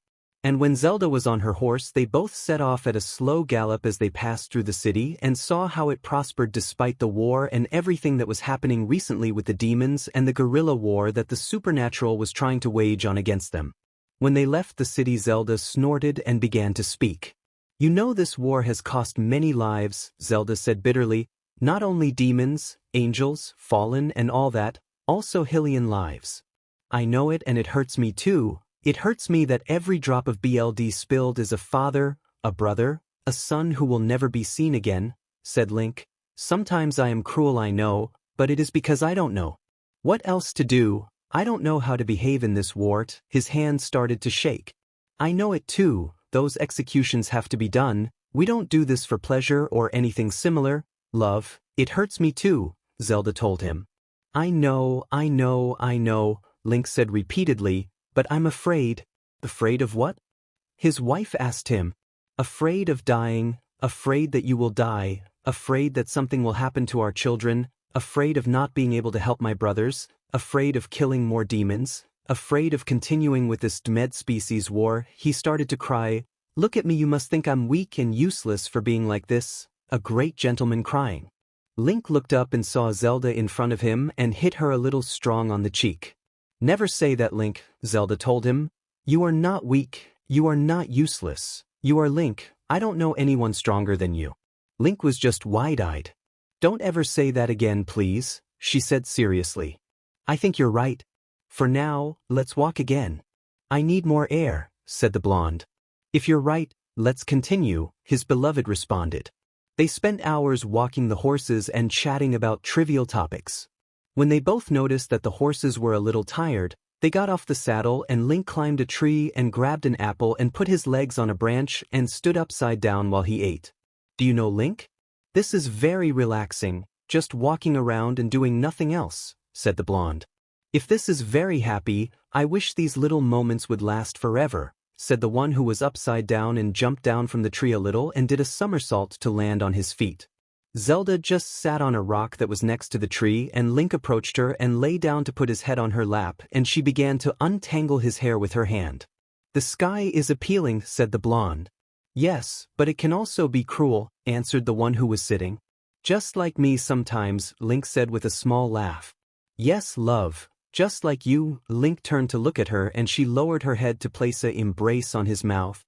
"The air is humid," Link said as he stood up and held out his hand to Zelda to help her up. "Let's go." He took her hand and got up and shook the grass off his body and went to mount his horse. The castle is not far away. During the return trip they were a little worried because if the rain caught them there it would be very difficult to get out of there quickly without some visible injury. Suddenly and without prior warning there started to be considerable rain, but nothing that could not be dealt with without major difficulties. When they finally saw the thick walls of the city they felt safe and calm, but just at that moment a storm. "Let's continue," the blonde shouted while spurring Epona. "We are very far away, it will take a long time to get there," Zelda answered. "Let's go to a cave." He took out his Sheikah stone. Let's go." He put his spurs on Epona again. "Come on, girl, just a little more and I'll give you a lot of carrots." After a few minutes in the eye of the storm they managed to reach their destination. A small cave enough for them to put their horses in and sleep without having to be too crowded. The cave was warm, that no one could deny, but it wasn't too soft. "How much food do we have?" Zelda asked. "Not much, a little silver wine, 2 liters of water, about 400 grams of wolf meat, 1 kilo of deer meat, 10 carrots and little else," Link said discouraged. "Come on, it's a lot even for you," said the blonde with a smile. "I guess you're right." He put the food in the horses' saddlebags and sat down next to Zelda on the mat. Zelda put her head on Link's shoulder and he responded by scratching her head, and before they knew it they were both asleep. Link opened his eyes and found himself in a large empty place like a large black cave without any light and turned to look at his feet, only to discover that he was standing in water that reached his calves. Suddenly a sound like clank, clank, clank began to approach. He knew it was something bad. He had that wisdom that only occurred in dreams, and he instinctively put his hand behind his back to look for the Emthar sword. But his hand didn't feel anything, so he put his hands as his only weapon. The sound continued to approach impassively. When he blinked, the place had changed. It was now the inside of the Temple of Time from one of his past lives, and he instinctively went to check his back only to discover that there were still his weapons. He walked a few steps to reach the front of the door and gave a sigh and closed his eyes. "There you are," said a slightly distorted voice. He opened his eyes abruptly and let out an abrupt sigh and turned around. "Just to find yourself. You came back to me," said the dark being with a smile. "Where you belong. What are you talking about?" The blonde asked him, confused. "You have joined me," Dark Link responded after turning around. "Because you can't stand despair." "I don't remember being close to you," the blonde replied as he quickly and nervously brought a hand to his chin. Dark Link let out a calm and at the same time terrifying laugh. "Relax," the evil man responded. "That disease is called hope, and it is eating you alive. That great emptiness was born from having that kind of ridiculous ideals." "If that is the case," the hero reflected, "then I have to face the suffering." He brought his hand from the shield to his Issei. "There is no way to move forward if I keep running away from it." "Then you will fall to the ground in suffering," Dark Link responded as he quickly drew his weapons, and Link reciprocated, "And on your knees I will make you cry for mercy." "I want to see you try," Link replied. They both darted so fast that they looked like two bolts of lightning, one blue and the other black. The struggle lasted only a few seconds, and then they separated a few meters. Link launched a very fast vertical slash followed by two diagonal slashes left and right. Dark rejected everything by putting his shield in front of him. Link moved his fingers along the hilt of the sword to accommodate the fight and delivered a move followed by two diagonal attacks from bottom to top. Dark dodged everything. "You know you can't beat me, I'm you," Dark told him as he launched several attacks to keep them both looking face to face. "Shut up," Link responded to attack horizontally. Dark jumped and stood on top of the sword, balancing on both feet like someone on a tightrope. "You know that only with me will you protect your loved ones?" He kicked her in the face. Link walked a few meters away and stopped for a few seconds to recover and dropped his shield only to be with his sword. Dark, so as not to leave him in a bad way, reciprocated and put his sword at waist height with the blade facing backwards.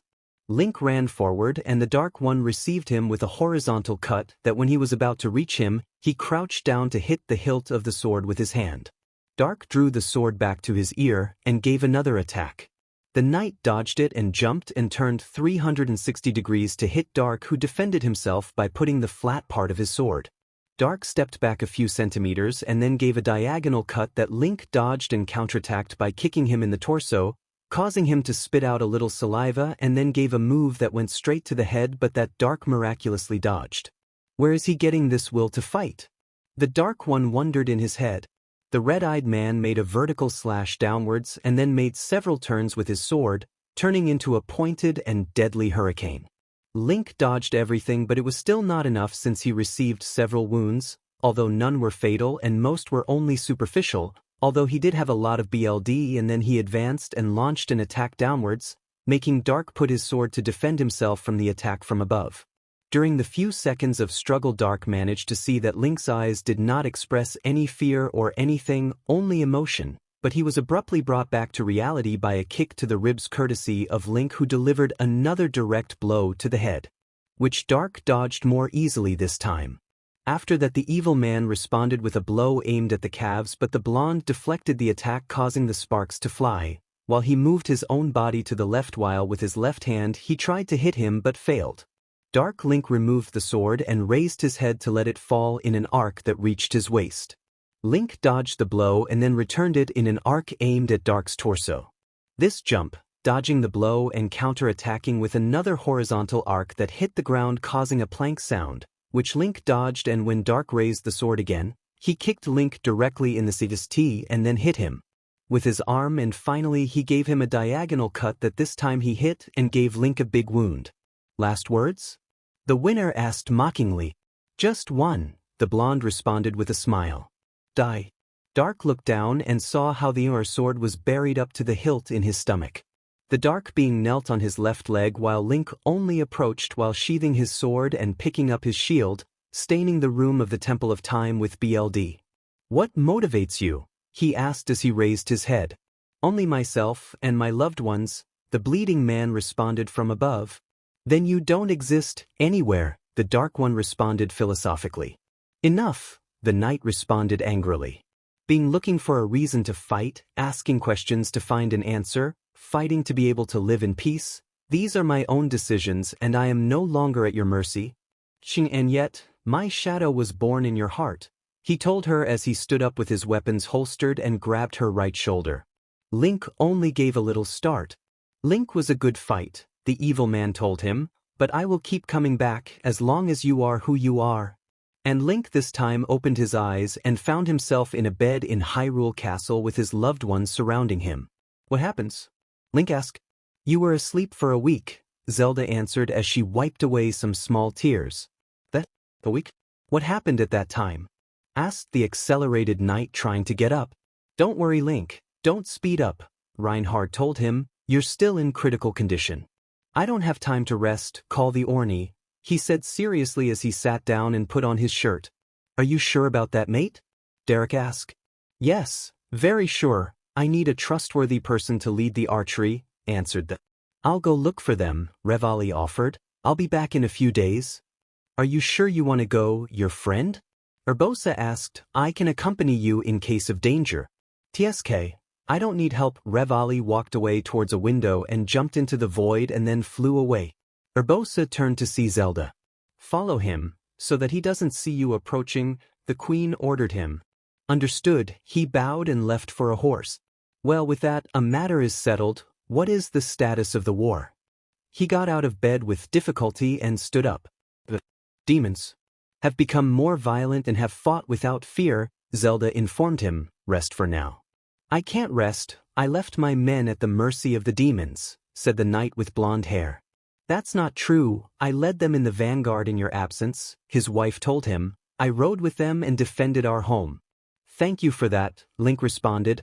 I really thank you for that, but I need to be on top of Epona and go fight, or at least exercise. I have failed my oath to fight above all else. Link, I understand you, Myfa responded. If you want, come with me, we found some old ruins that we need to explore. Oh really? Link asked. That's right. The Zora responded, your help would be good for us. After everything the supernatural continues to strike as if they were a gorilla. Then go ahead, I'll make the preparations to go after you, Link responded. Zelda, for me, Reinhard, I'm entrusting the armies to you for a while. You can't go, Link, the red-haired gentleman told him. We don't even know what happened to you and if it will happen to you again. Don't worry. He got into an unarmed combat position and began to jump from one side to the other and gave a few blows to show that he was fine. Come on, I'm fine, come on, trust me. Okay love, his wife told him. Just don't try too strong. If you feel like you can't take it anymore, go back to the castle. Thank you, he left through the door while touching his Issei where Dark had hit him. Despite not having anything, he still felt the pain right there. By the way, you know I won't do that, I will try my best to help whoever be. He entered his room and went to see his children in the crib. When he saw them, he put his arms on the backrests and watched them sleep while they hugged a stuffed animal of a wolf and a snake respectively. Also next to them were some stuffed animals of a cat, a griffin, a bear, a dragon, a crane, and a manticore. Link had them made because it was where he honed his skills with weapons several years ago and had obtained several medallions that signified his promotion from the academy, which he always wore around his neck. I would love for this to end soon, my little ones, I whispered to the children. You should not have been born in a time of war. I would love for you to see this in all its splendor, but it will not be possible, not while this war is still going on. I began to cry a little. Hylia raised her hands and started playing with Link's wolf medallion, to which he stopped crying and placed an embrace on his daughter's forehead and went to his closet. He took his Zora armor and some bombs and a few potions and monster extracts, and also took his amulets in case of need. When it was beginning to get dark, he went to the stables and saddled Epona ready to go, and the stable boy went and gave him some carrots and some horse food. "Here, boy, you earned it." He took out a red rupee from his pocket and gave it to the boy. "Thank you, sir." The boy left. He picked up spurs and Epona ran away while Link took out an apple and began to eat it. When he arrived at the Zora Citadel, it was almost night and it was raining with enormous intensity. The citadel did not have stables because they did not have horses, so before arriving he went to an inn and left Epona there along with some food and took the saddlebags because there was where he carried his potions and amulets, and he took his Hylian motorcycle and finally arrived at the citadel. When he entered, he received a warm welcome and presented himself before King Zora. He entered the room where the king was and knelt before him on his right leg and bowed his head. "Get up, Sir Link," the king told him. "King Dorphin, it is an honor to see you. Your daughter called me to help her with something in some ruins," the knight responded. "If my daughter is on that mountain," she pointed to a mountain that was on her right, "my son Sidon will guide you." Sidon appeared next to his father. "Hello, Link. It's been a while." He gave a smile and they both left the room. "How are you feeling?" "Well, how have you been, your friend?" Gave him a smile. Link and Sidon were talking on the way up the mountain until they found a body on the way. The body was recent. It had several cuts on the body and several holes in vital places. Sidon only turned his head, but Link approached the body and crouched down to analyze who the body belonged to. "Link, what are you doing?" Sidon asked. "I analyze which side the corpse belonged to," he responded without turning to see Zora. "Interesting, Sidon. Come on for a moment." Sidon calmly approached and knelt next to Link to see the body. "What happens?" Prince Zora asked. "You see these cuts?" He put his fingers into some cuts at hand level. "These are not sword cuts or magic." "What are you talking about?" Zora asked. "This was not caused by anything humanoid. This was caused by a monster, but I can't recognize the marks." He responded seriously. "Let's bury the body and move on. I'm having a bad feeling." They both buried the body and continued ahead with their weapons ready for anything. Suddenly there was a sound of footsteps on the other side of a curve, and they both stood against the wall ready for anything. "Could it be the monster?" Sidon asked. "I don't think so. My medallions are not vibrating. I take one out of its bag. These things vibrate when there are monsters nearby." They both gave a nod and turned with their weapons alone to reveal Maifa. Maifa stands still watching how her husband and brother were in front of her with weapons drawn ready to attack. "What are they doing?" the Zora asked. "I'm sorry," said his younger brother. "We thought you were a demon or something worse. We found a body a few moments ago." "Oh really?" the girl asked. "Yes." He put his sword in the sheath, causing the sound of steel against tanned elch. "I don't know what killed him, but it wasn't something from the supernatural, nor one of us. It was something different that I had never seen before, too." They drained some of his BLD. "We have to continue," Sidon suggested. "It would be the most sensible thing," his sister agreed. The three began to walk in the rain. "How much is left?" Link asked. "Not much." I point to a curve in the mountain. "Behind that curve there is a cave. We have some Zora investigating the ruins." "Then let's hurry up so we don't get so wet," said Link. "Speak for yourself, friend. Water is great for us," Sidon responded. "True, I forgot that." For a moment I let out a laugh. Before they knew it, they reached the cave, and when Link looked inside, it seemed really huge for a cave. The Zora who were there were analyzing the rocks of a door that looked too old. "What happens?" Link asked his wife. "We discovered this door a few days ago, shortly after you fell unconscious. Since then we have tried to open the door without damaging the structure," Maifa told him. "But it is impossible. There is no way we can do it without blowing up the entire cave." "There has to be a way," said his brother. That's weird. My medallions are humming," said Link as he reached into his saddlebags and took out his medallions. "You've never told me how you got those medallions," Sidon told him. "I got them at a special school," he answered without turning to look as he moved the medallions around the room and pointed them at the door. "Why do you move them around the room?" Maifa asked as the Zora took a few steps away from the ruins so Link could do his job. "These things are capable of detecting magic close to them, whether big or small." He stopped and directly at the door. "I got you." Link took an object out of his saddlebags and passed them through the door, causing it to disappear. "Link friend, what is that?" Sidon asked excitedly. The Eye of Hylia is an object that helps me remove mirages from my path and be able to do my work as a knight, he responded, entering the ruins and hanging the medallions around his neck. When he entered it remained static, they were appealing, they had water everywhere and the rooms were made of a pure white material, there were no stains anywhere. On the other side of the room there was another door to go to another room, but everything was covered by water except for some pillars that protruded above the water. Who would have put that mirage to hide such a pure place? Asked Mipha, who entered along with the rest of Zoras. I don't know, but this place is appealing, Link responded. Now I'm coming back, I have to put on my Zora armor. Link went out for a few minutes and returned fully dressed in blue armor that had a helmet that allowed him to see underwater but not breathe under it, so he had to hold his breath. I can't put my saddlebags under the water, too bad, Link said with a small laugh. And this thing doesn't have pockets? I can take them, friend, Sidon said with a smile. Link gave him the items from his saddlebag, which were too many. Among them were monster extracts, potions and sword oils. Well, you had too much in those saddlebags, he smiled and gave them to Azora. You could take them to his mare, she is in a nearby inn. Zora took the saddlebags and left the room, leaving only 11 people including Link, Mipha and Sidon. Sidon, meanwhile, modified a little bag that Link was carrying to make it waterproof and other elements to keep his work tools safe. Okay, Link said, what are we looking for? Nothing specific, explore the ruins. Mipha said, we come armed just in case we encounter a monster. Link gave a nod and gave a smile. Basically exploring a temple like in the old days, he said with a melancholic smile. That's right. Mipha jumped into the water and all the other Zoras followed her. The water is nice. Come on, Link. Link gave a smile and jumped into the water, which was one of the places where he felt most comfortable. The other was in bed with Zelda or Mipha sleeping, and being with his children playing. I knew the Zora were never wrong with water, Link said. Of course not, stupid, his wife told him with a pleasant smile. They all swam to the next room. When they entered they saw that it was practically the same as the previous one, only that it had a small labyrinth island in the center of the room and 3 exits on the walls to other rooms. Who will go to the island? Asked Azora, who had come with Mipha since the beginning of the excursion. I'll go, Link said. Mipha, Sidon may need you, come with me.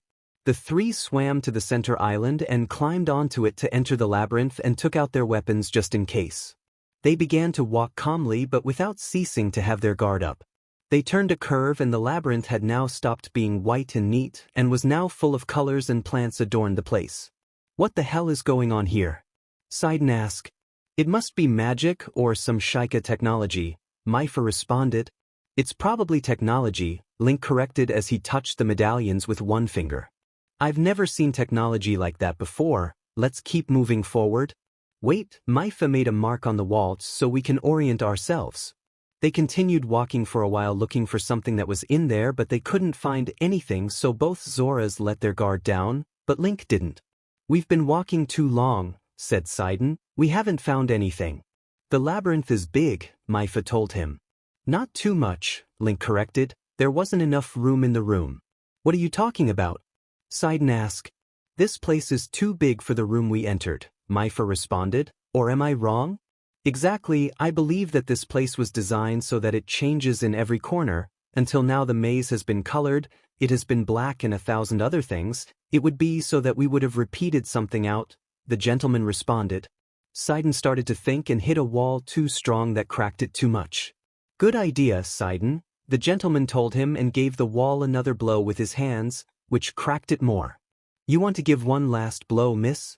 Thank you very much, gentleman, replied his wife and hit the center of the already cracked wall with his trident and ended up breaking it, showing the room they originally entered with only 2 Zora looking at them from the water. What happens? Sidon asked, how long have we been here? 1 hour, sir. Some of our members went to explore that door and have not returned. The 2 of us, Azora responded. Then we have to go look for them, said Mipha's husband.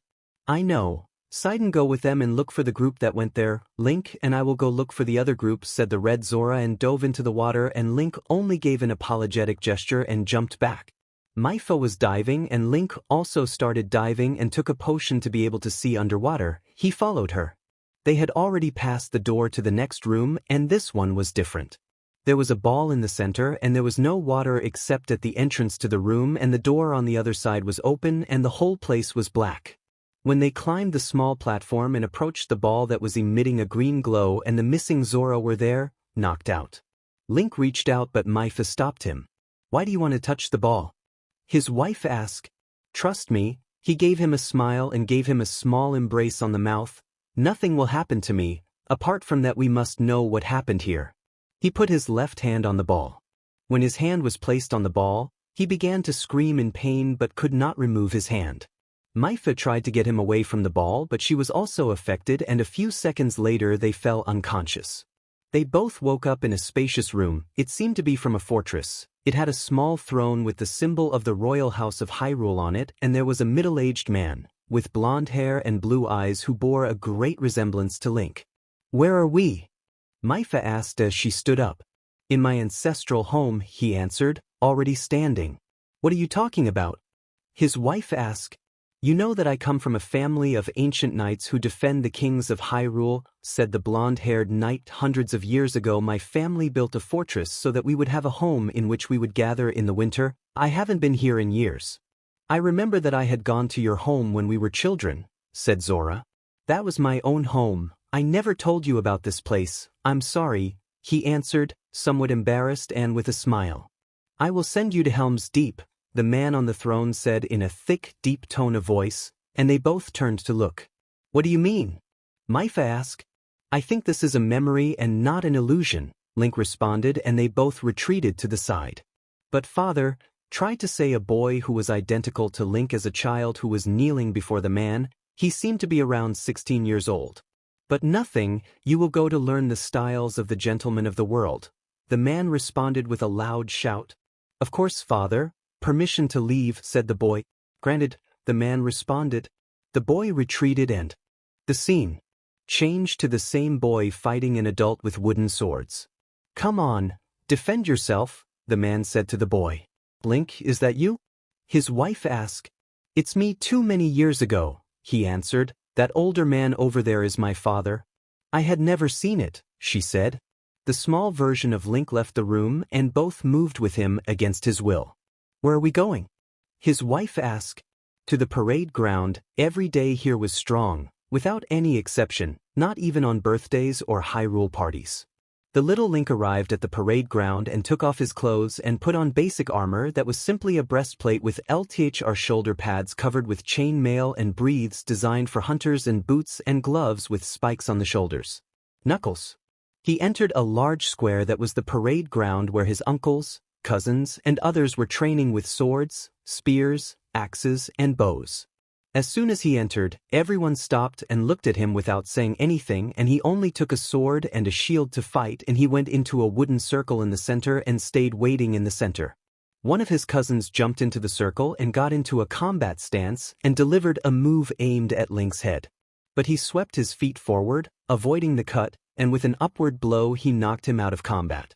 And for the rest of the day he was fighting against everyone, cousins, uncles, aunts, nephews even. The night fell along with the last of Link's relatives. But the exercise was not over for him. Now he had to run throughout the fortress. And Link began to run as the camera slowly zoomed out to reveal the fortress. "It's too much exercise for a child," said Myfa, stunned. "All my relatives before me did it. Obviously there were some who could not withstand the intense training and died. They were left aside and forgotten even by their mothers," he said. "That's too inhumane," she said. "I know, but it was so that the best soldiers/mercenaries in all of Hyrule could be produced," he said. "Mercenaries?" asked this one. "I didn't know that about your family." "I never told you too much about my family or my past before arriving in Hyrule at 14, he said as they headed to Link's room. This room was relatively small, without many amenities other than a small collection of books. It was no later than 9 p.m. when his daily training was over. Now he would go to the difficult part of his life. A carriage was outside the fortress with only a coachman and nothing else. Little Link was now outside the fortress only with his father and sister Linkle, who was no more than 7 years old and was very shy. "Link, for the next 3 years you will go to Helm's Deep to train and finish your training," said his father. "Thank you, father. I'm trying to say this." But his father slapped him. This, so you don't forget, was the only thing he said, and he left. Myfa saw this and then looked at Link, but he was calm and serene before that. He even had a smile that denoted a little nostalgia for those bygone times. Why do you smile? The Zora asked. Because those were good times, when I learned to be a gentleman, when I knew nothing and learned everything, when everything was simple and there was nothing complicated in the world, he answered. I know you expect me to give you a reason why I haven't uploaded chapters in months, but I don't have one. I'm lazy as hell, but I'll try to update often, at least 2 a week starting next week. Link and Myfa watched as the past version of Link arrived at a fortress located in a kind of canyon, and this was built so that a huge wall would cover the exit of this canyon. The young blonde got out of the carriage with his things behind him like a backpack and entered the fortress. As soon as he entered, a man stood in front of him and guided him to his room. They arrived, and inside it was exactly the same as the one they had in their ancestral home. I go in and put his things away. What are you supposed to do here? Asked the red fox. Train to become the heir of my house, he said. Now that I think about it, you've never told me your last name, Link, she said. Right, only Zelda knows. Do you really want to know my last name? He asked. Yes, will you tell me? The fox asked. Okay, my last name is Servantus. It is an acronym for Servants of the Goddess, he answered. Go ahead and make fun if you want. Myfa just gave a small smile and placed an embrace on his cheek. Now what will happen? Myfa asked. Now I will train for a long time, he replied. It would be better if you didn't wait too long. Nothing interesting happened at this time. They both closed their eyes and fell asleep standing up, waiting for that stage of Link's life to finally end. When they opened their eyes, they met the past form of the blonde-haired knight again, only this time he was taller than when they closed their eyes. I'm finally going to return home, said little Link excitedly while holding a wolf medallion. The last of the medallions that I obtained, the most difficult of all. To obtain each one I had to take a test, the knight reported. Why didn't we see them? Myfa asked. Because I don't want anyone to know what I had to do to get them, he responded with a darkened look. Better let's leave the topic, I don't want to talk about it. Does Zelda know? She asked. No, not even she knows. Her father did know. He was present when I had to do it, the blonde answered. Before she could respond, they were taken back to the carriage by an invisible force that was pushing them. Now I will return to my home, said the last version. The trip had lasted 2 weeks, but for Link and Myfa that happened in just the blink of an eye. When they were about to reach the fortress, the carriage stopped brutally. What happens? Little Link asked. There was no response. He unsheathed the sword that was in the carriage and took the shield. He kicked open the carriage door and jumped out. Only to receive an arrow shot that he managed to stop with his shield in time. He turned towards where the shot had come from. When I saw who it was, I couldn't believe it. It was one of their cousins. They confronted him, but they would never kill a coachman to confront him, or would they? But he didn't have any more time to think because another of his cousins had appeared in front of him with a sword ready to attack him. He knew that he only had one option, kill or be killed. With a single clean cut, he crossed the shoulder and reached the thigh, instantly killing his cousin. His other relative carried an arrow, but before it could be fired, Link jumped on top of his cousin and pulled out his knife on top of him and cut his throat wide open. He got up and went to the carriage horse and removed the restraints. Before mounting it, he looked back again and saw his remaining cousin with one hand on his neck and the other as if asking him to come closer. The little boy just looked away with pain and mounted the horse with spurs, heading towards the door of the fortress. As soon as he arrived, he found a carnage. His cousins, uncles, and other relatives were dead on the ground. He didn't know what was happening, but he took one of the swords from the corpses of his relatives and a shield and ran towards the throne room. Breaking in, there was his father sitting on the throne with the Insar's sword covered in blood and all of Link's dead relatives around him. His sister was at his feet. The Link from the past knelt down and looked at her. His eyes were completely opaque. They no longer had the shine they had before. What happened? Here, father? He asked but got no answer. What happened here, DMNIT? Something came and infected them all. We fought to the death among ourselves. Your sister was one of the first to die. He responded, now you and I are the last servants.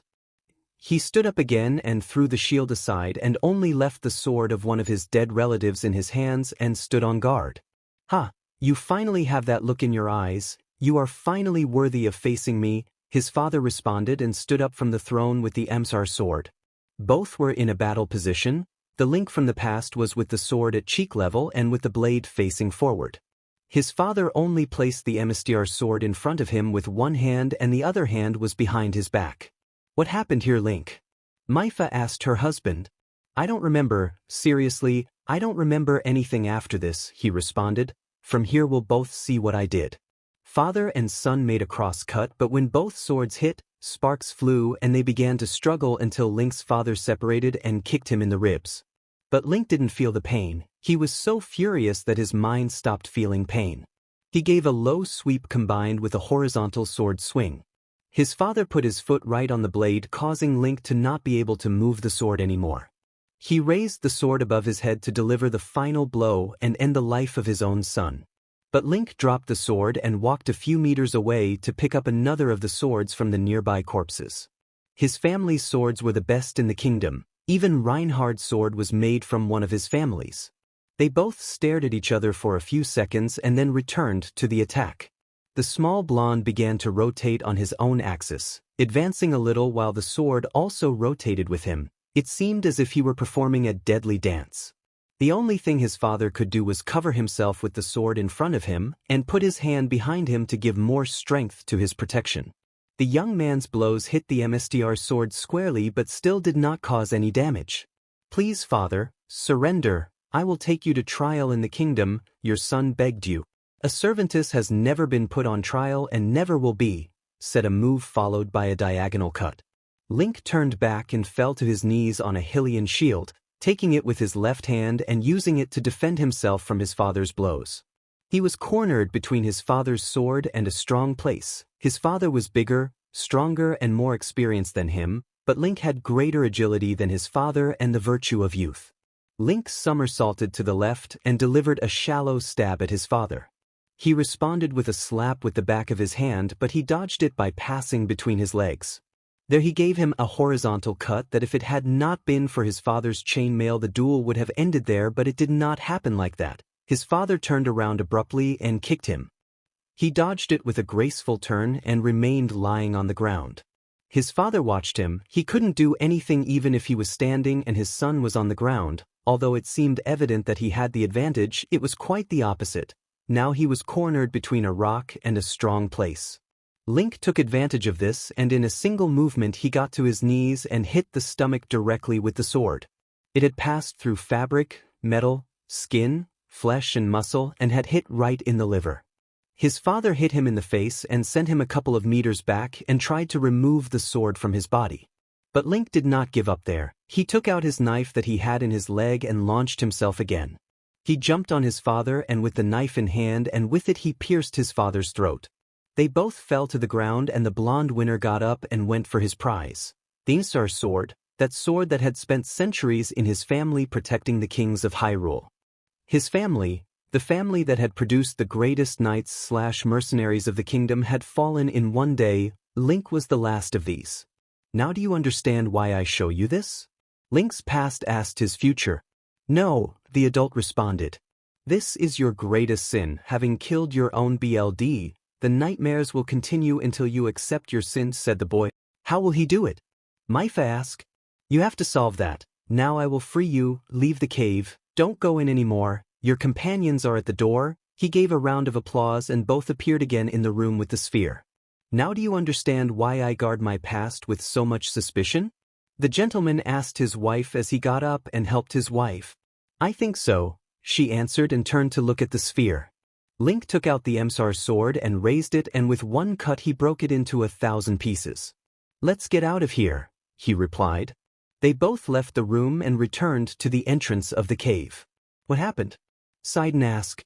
I prefer not to talk about that, the blonde replied. The Zora looked at his sister but she shook her head. As soon as they left, Link sighed and said goodbye to one of his best friends and his wife and walked to the inn where he had left Epona.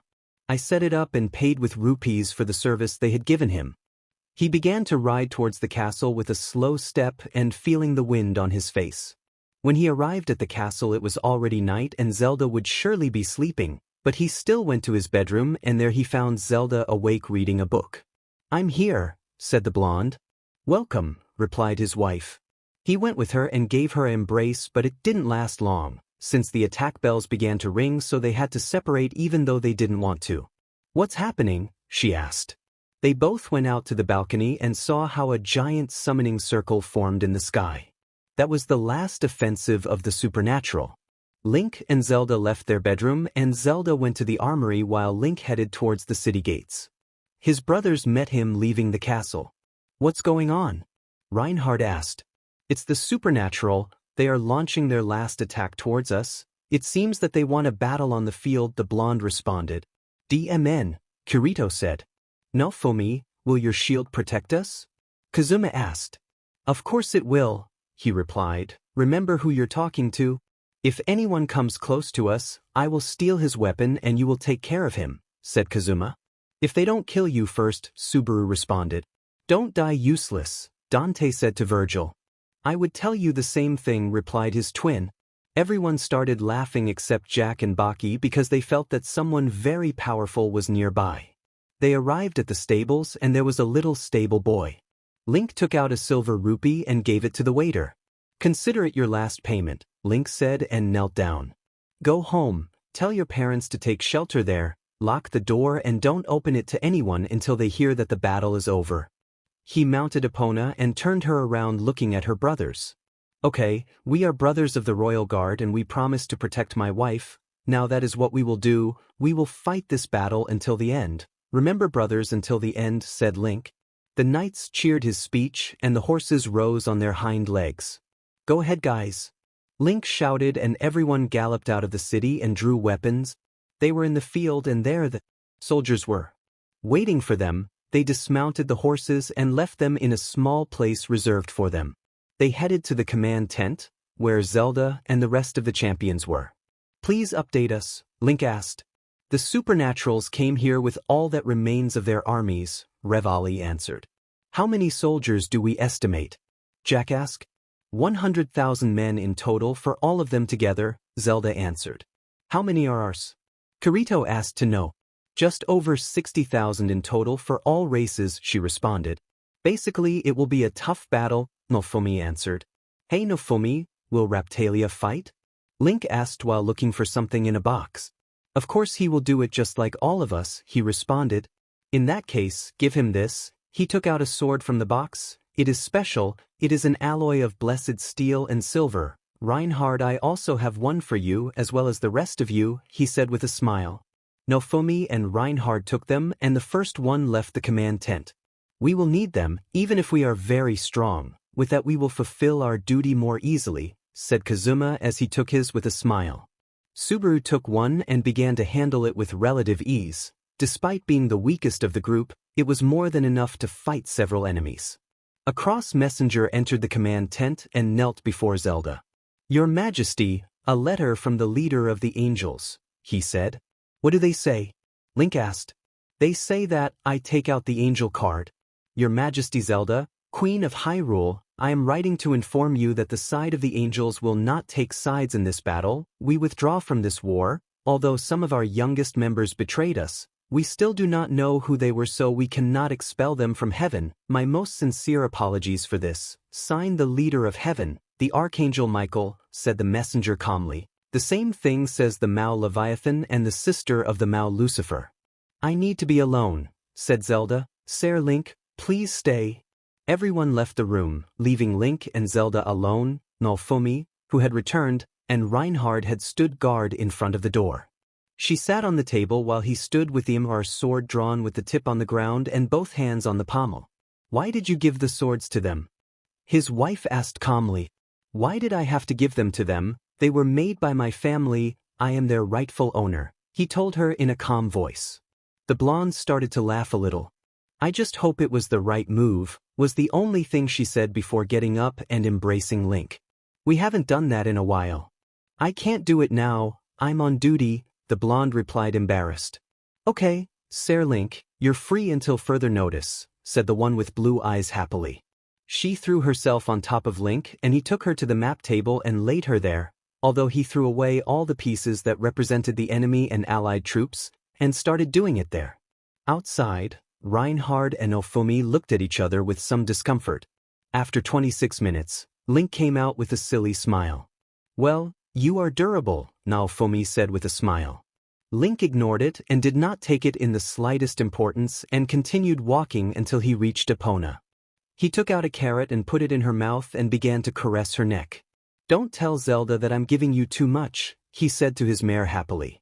Then several trumpets sounded from the other side of the esplanade where the Hylian camp was located. The battle was about to begin.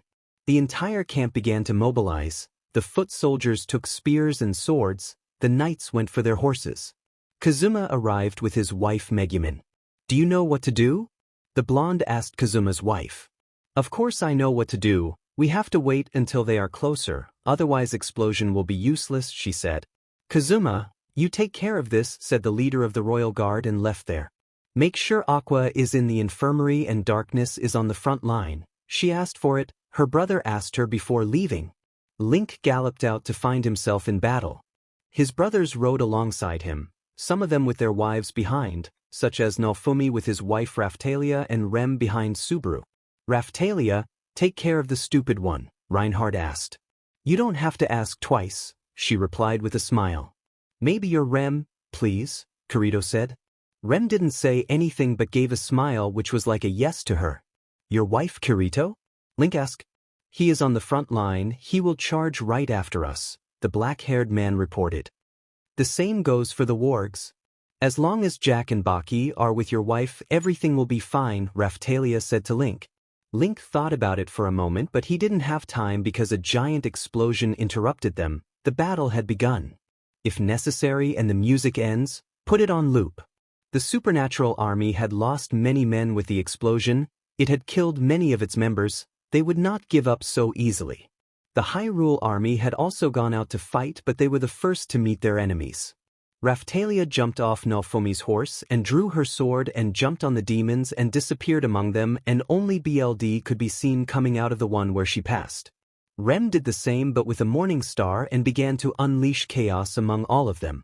The soldiers of Hyrule broke into the defenses of the supernatural army. Everything was chaos and right in the center was Link. He had lost his brothers from the royal guard among so many allied and enemy soldiers. A demon approached him and tried to attack Epona from behind but she kicked him in the head and killed him. Link took out the Emsar's sword from its sheath and with it cut off the head of a fallen man. Epona began to run across the battlefield and Link cut off heads and pierced armor with the Emsar's sword. But an angel in a sacrifice jumped on him and although the knight pierced his Issei with his weapon, he fell from his mare to the ground. A vampire jumped on him and tried to bite his neck and he began to resist by putting his arm on the vampire's neck. Out of nowhere an arrow stuck in his head and the blonde took him down from his body and stood up with his weapon again in his hands. Now Link was in a completely white place as far as he could see. "Please help me win this battle," Link asked seriously to look. Then Dark appeared out of nowhere. "And why would I do that?"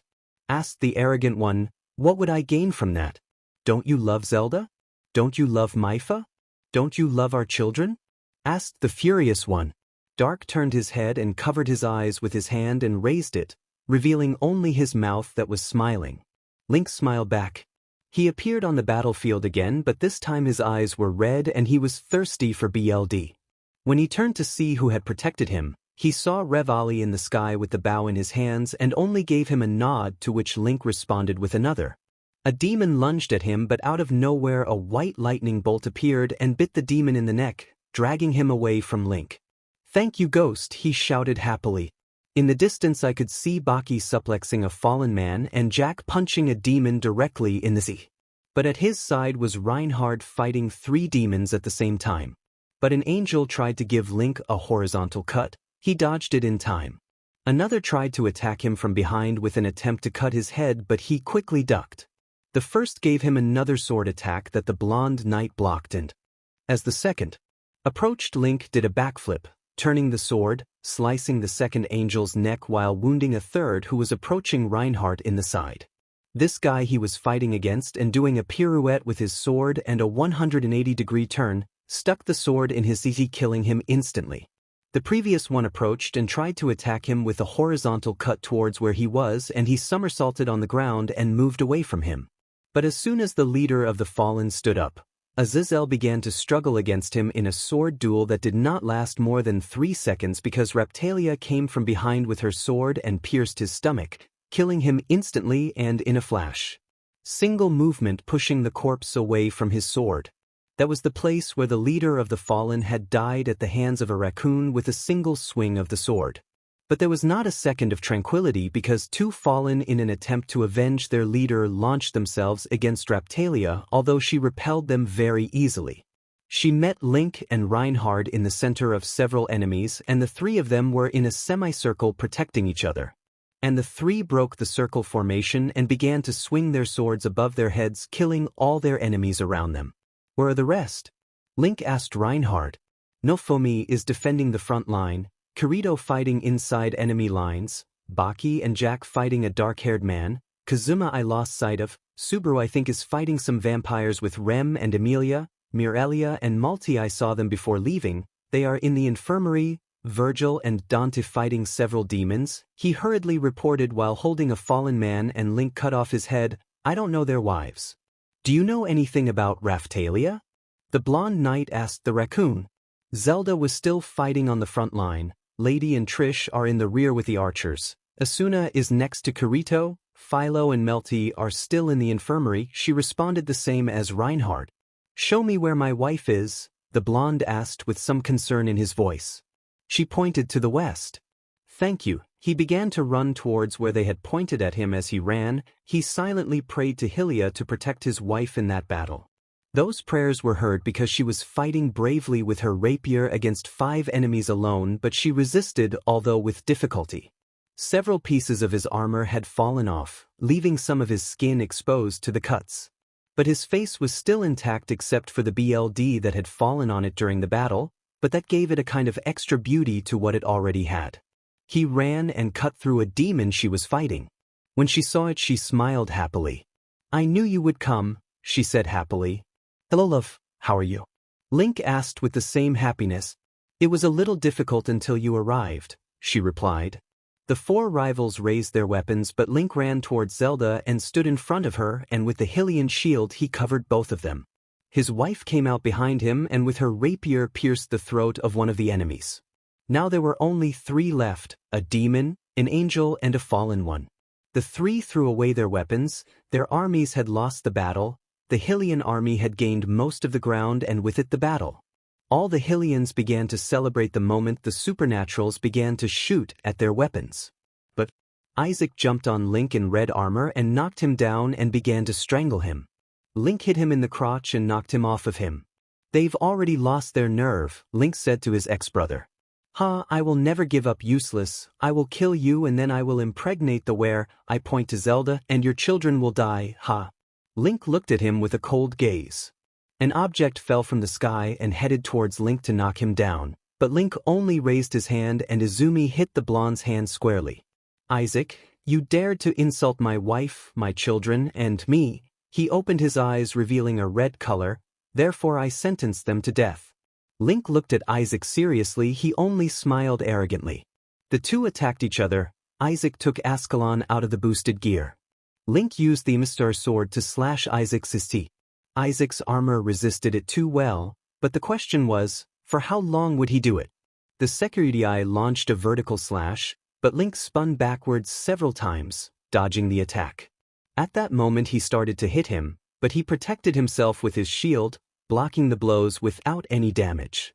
But at that moment he realized that Link did not have his sword, he was confused, but suddenly he felt like a sword was stuck in his back.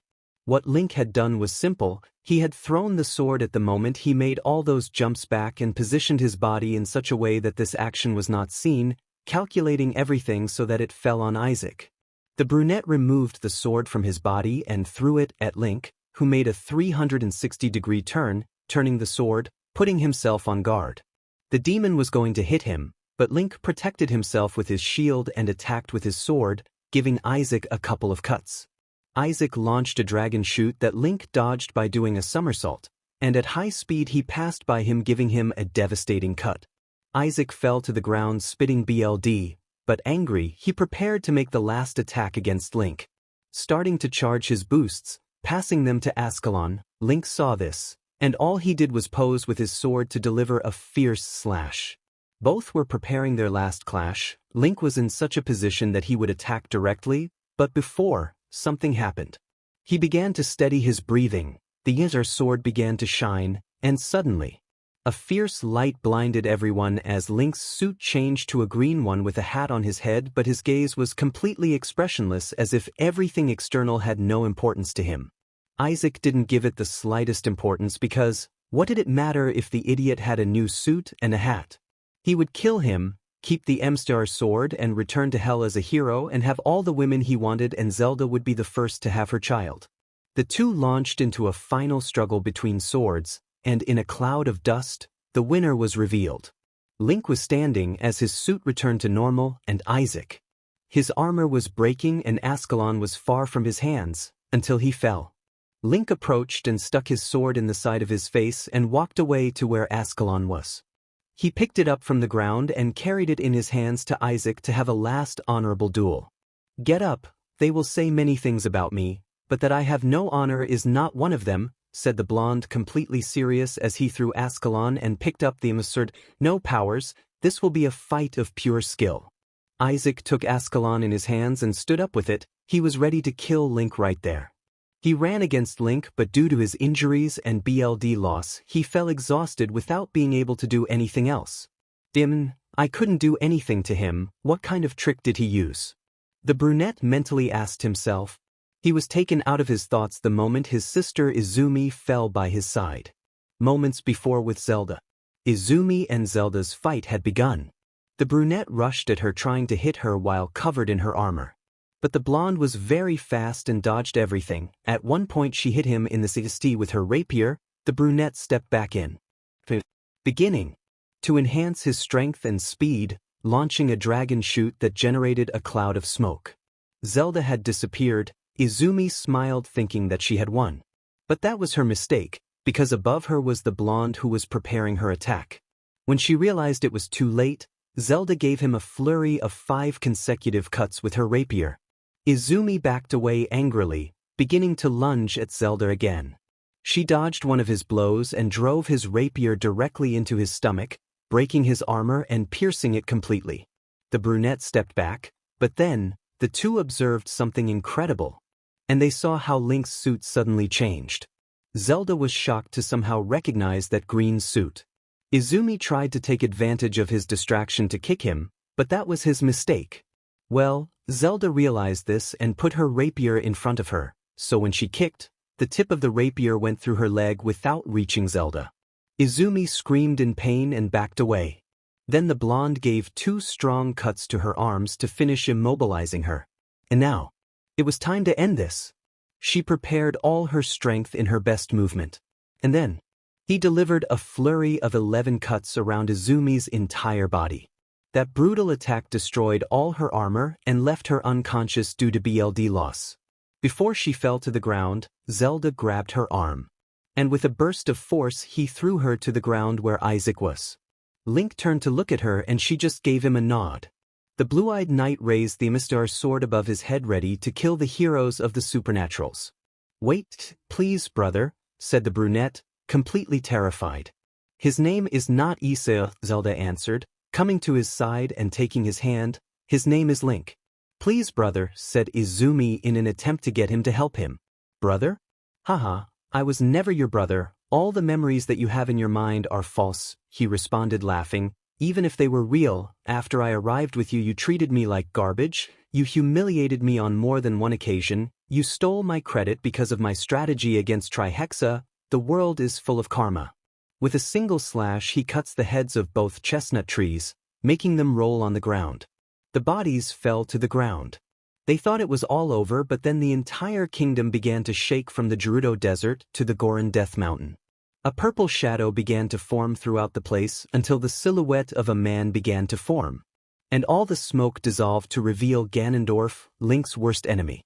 "Hello, lovebirds, did you miss me?" he asked with a sinister look. "Ganondorf" was the only thing the blonde said. "Did you miss me, hero?" asked the red-haired brunette. "I was hoping you wouldn't come for a few years," he replied. "Same with me, but your actions against the Trihexa brought forward the breaking of my seal because I consumed it, he responded, invoking a two-handed sword of completely dark color. Link was static. Had Ganondorf consumed the power of the worst beast of the supernatural? I couldn't believe it, nobody could endure so much darkness, but that was the Lord of Darkness. But from all sides many summoning circles began to appear throughout the battlefield. Everything supernatural appeared in that place to see the origin of such power, although Ganondorf had not appeared more than 30 seconds ago. What happens? Rias asked Zelda. She responded simply with a death glare and a punch to the face. That was for Link, Zelda answered. Then Grafia arrived and got into a combat position against Zelda. But then Nofumi arrived and put his shield between the two of them. You better calm down, old lady, said Nofumi. I won't allow you to harm my lady, especially at this moment. But no one could say much more because the duel of good and evil had begun. The atmosphere began to become denser and heavier for everyone except Zelda because she also had a part of the Triforce. What happens? Reinhard asked, this time arriving at the scene. Ganondorf arrived, consumed the power of the Trihexa, which caused his seal to be broken a long time before. Explained this. Link did a forward somersault followed by a lunge that was parried by Ganondorf.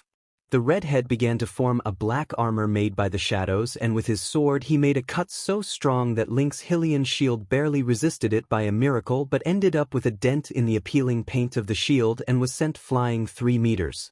The knight rose from the ground with difficulty and returned to his battle position ready to continue fighting his worst enemy. Link, don't lose, Nofumi shouted behind him. He turned around and saw all his friends behind him, and also the people he hated the most, Rias Gremry's entourage. His BLD was boiling at that moment. He couldn't let go of his anger even though he was trying. Don't worry, Link, now you have another task, then you will face them, Dark said to his partner. If necessary, put the song on loop. His shield was still up, despite the giant dent. Ganondorf raised his sword again and Link did the same. Both gave a cut that ended in a struggle that both were enduring. Come on, Hero, give up, you know you can't beat me, said the redhead. Shut the hell up, Link said furiously and ended the struggle by moving to the side. Reinhard appeared behind him with his sword ready to deliver a deadly move aimed at the heart.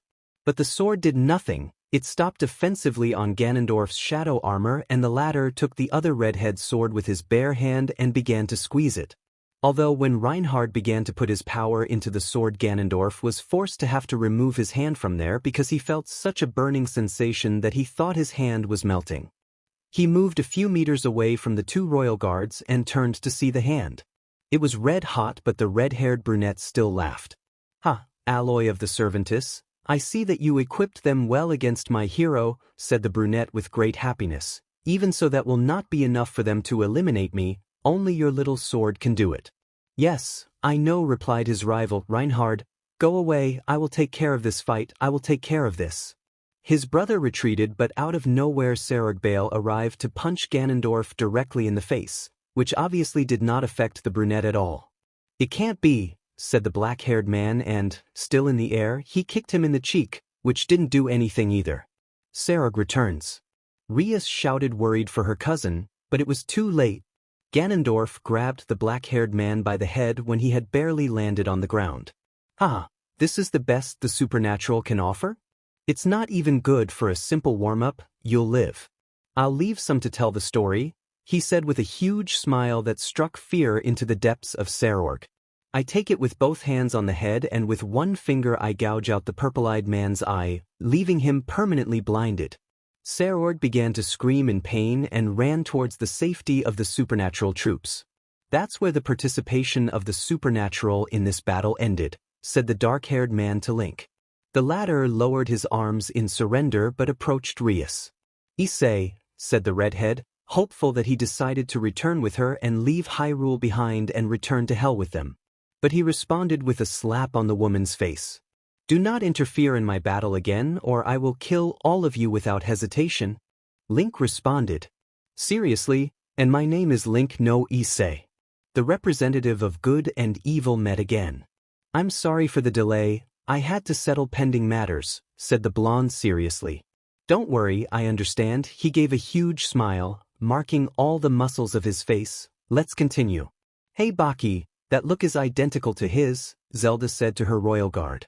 Yes, to his, Yujiro Hanma. He turned around and saw Jack's corpse lying on the ground along with that of a dark-skinned man with dark red hair. You killed my brother. He kicked the corpse of the red-haired man father. But everyone was silenced by the sound of steel clashing against steel of both swords. Link swung under Ganondorf's legs to exit through his back and deliver a move aimed at the external oblique that hit squarely, but since it was a non-fatal place, it had no major impact on the brunette other than a slight pain and a small loss of strength. Ganondorf's BLD was black at night, and as soon as a drop fell to the ground, the area where it had fallen disappeared. Acid BLD? The knight asked inwardly. That's right, a side factor of consuming trihexa, he responded. Apart from that, you will never defeat me if you continue attacking me at non-lethal points. Link was sure of that, but he had no other ways to attack Ganondorf because if he tried to use his classic style of multiple pirouettes and acrobatics, he could be hit directly by Ganondorf's dark greatsword, since he was already used to the multiple fights between the two of them. And releasing all his power plus that of the Triforce itself, he released his form in which he had the most power. His entire suit changed to the one he wore in another life, specifically the same one in which he fought for the first time against Ganon, and in this way he had come back stronger. But he still took the risk, jumped back followed by a somersault to the right and began to make small jumps. I see that you finally take me seriously, said Gerudo. It would be fair if I did the same. He took the sword with both hands and carried it so easily that he could even be faster than Raphtalia with an ultra-light steel sword. The Hylian gave his classic whirlwind of cuts aimed at the Gerudo, but he stopped them all but with difficulty because the blonde put all his strength into the blows. The brunette made a vertical slash that the Caucasian barely had time to put up his Hylian shield to protect himself. The shield fulfilled its objective, it protected Link, but in the process it had been destroyed to such an extent that they were already two completely opposite pieces. He threw his shield to the side since it was dead weight that at that moment he did not have the luxury of carrying. He had lost the ability to defend himself but had gained more agility. Ganondorf gave a horizontal cut and Link, to protect himself, put the MSTR sword in a vertical position. Both began another struggle, but this time Link closed his eyes and when he opened them, both eyes were bright red. Ah well, we're outside again, said Dark. Ganondorf knew perfectly well who he was facing and made a cut directed towards the feet that Dark managed to block, causing several sparks to jump from the contact of the two steels. After that the Dark made a blow upwards, but Ganondorf was the one who blocked this blow. The brunette made a low turn accompanied by several rotating cuts, but the blonde, to avoid losing his feet, jumped with two 360-degree turns, and when he landed he gave a transverse cut that his enemy avoided by stepping back. They both moved a few meters away from each other. Fence, the great lord of darkness and evil, cannot against one of his subjects. What an irony, said the Caucasian in a mocking manner. They both knew that the end of the fight was near and that it wasn't long away, but they were still very tired. Dark knelt down and slashed at the redhead's knees, and he protected himself by putting his sword close to the ground. The blonde stood up and made a complete turn, and when he had his back to Ganondorf, he gave him a cut that if he had not protected himself with the MSTR sword on his back would have ended the fight at that moment. Inmate, this old man is really strong, Dark said to Link seriously. As soon as I can we will make a change, he responded in the same way. But they couldn't continue talking because the Gerudo gave a low cut so fast that Dark could barely protect with the same blow, causing several sparks to jump from the blade's edges. Dark could not continue any further and changed with Link. The latter gave a spinning cut and then raised his sword to turn to Ganondorf's side, but in a quick movement he cut off Link's abdomen. It was a more or less deep cut, but if the fight ended quickly he would survive, but he still moved a few meters away and held the wound. But I was still standing even with all that pain I felt and the loss of BLD. Link did a somersault and Ganondorf was waiting for him, ready to give him the final blow. The blonde anticipated this and in a last attempt to survive and win that fight to see his children and his two wives again. Ganondorf's sword fell on Link and he placed his left hand to avoid dying. The sword pierced Link's flesh and bones and cut his left hand, but he still survived, and in a last burst of strength with the MSTR sword he pierced Ganondorf's heart and instantly took it out and fell to the ground. Ganondorf opened his eyes wide, but there was more surprise than fear in them. You agreed to lose your left hand just to end the prophecy and end me. You are a good hero. And when he finished saying this, he disappeared into the darkness. Everyone was completely shocked. The first to react was Zelda, who ran for her husband, arrived and put her head in his lap. "In love?" Link asked with his last strength. "If you won, love, resist. The doctor is coming," said the blonde with tears. "Ha, don't lie, love, I'm practically dead now. I only have one last wish," he said with a smile. "Wish?" she asked with the same smile. He didn't respond with words, but rather he got as close as he could and took his head and gave him an embrace until he fell silent. Link began to close his eyes but had a big smile on his face despite being covered in blood. Rias began to approach Zelda.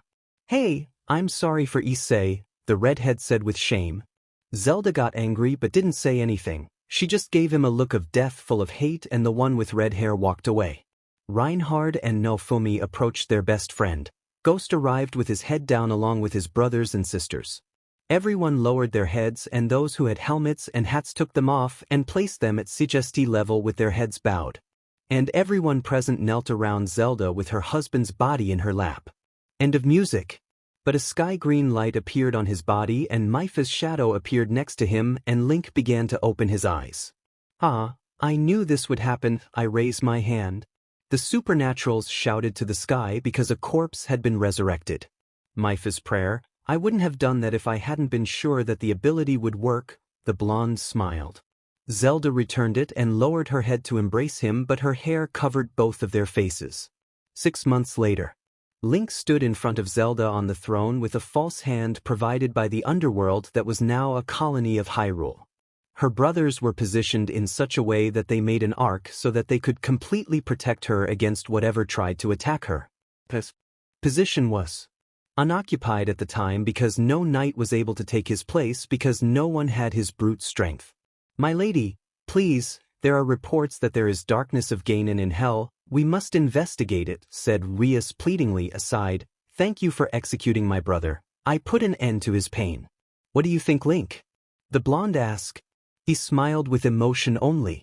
"I say that we have to go investigate, my lady," and she turned around making her cape flutter and walked through the exit door towards her bedroom. Okay, sadly the chapter is over, and if you enjoyed, just leave a like and subscribe with post notification, so when the next chapter is ready, you will be notified. Okay, see you in the next video. Bye.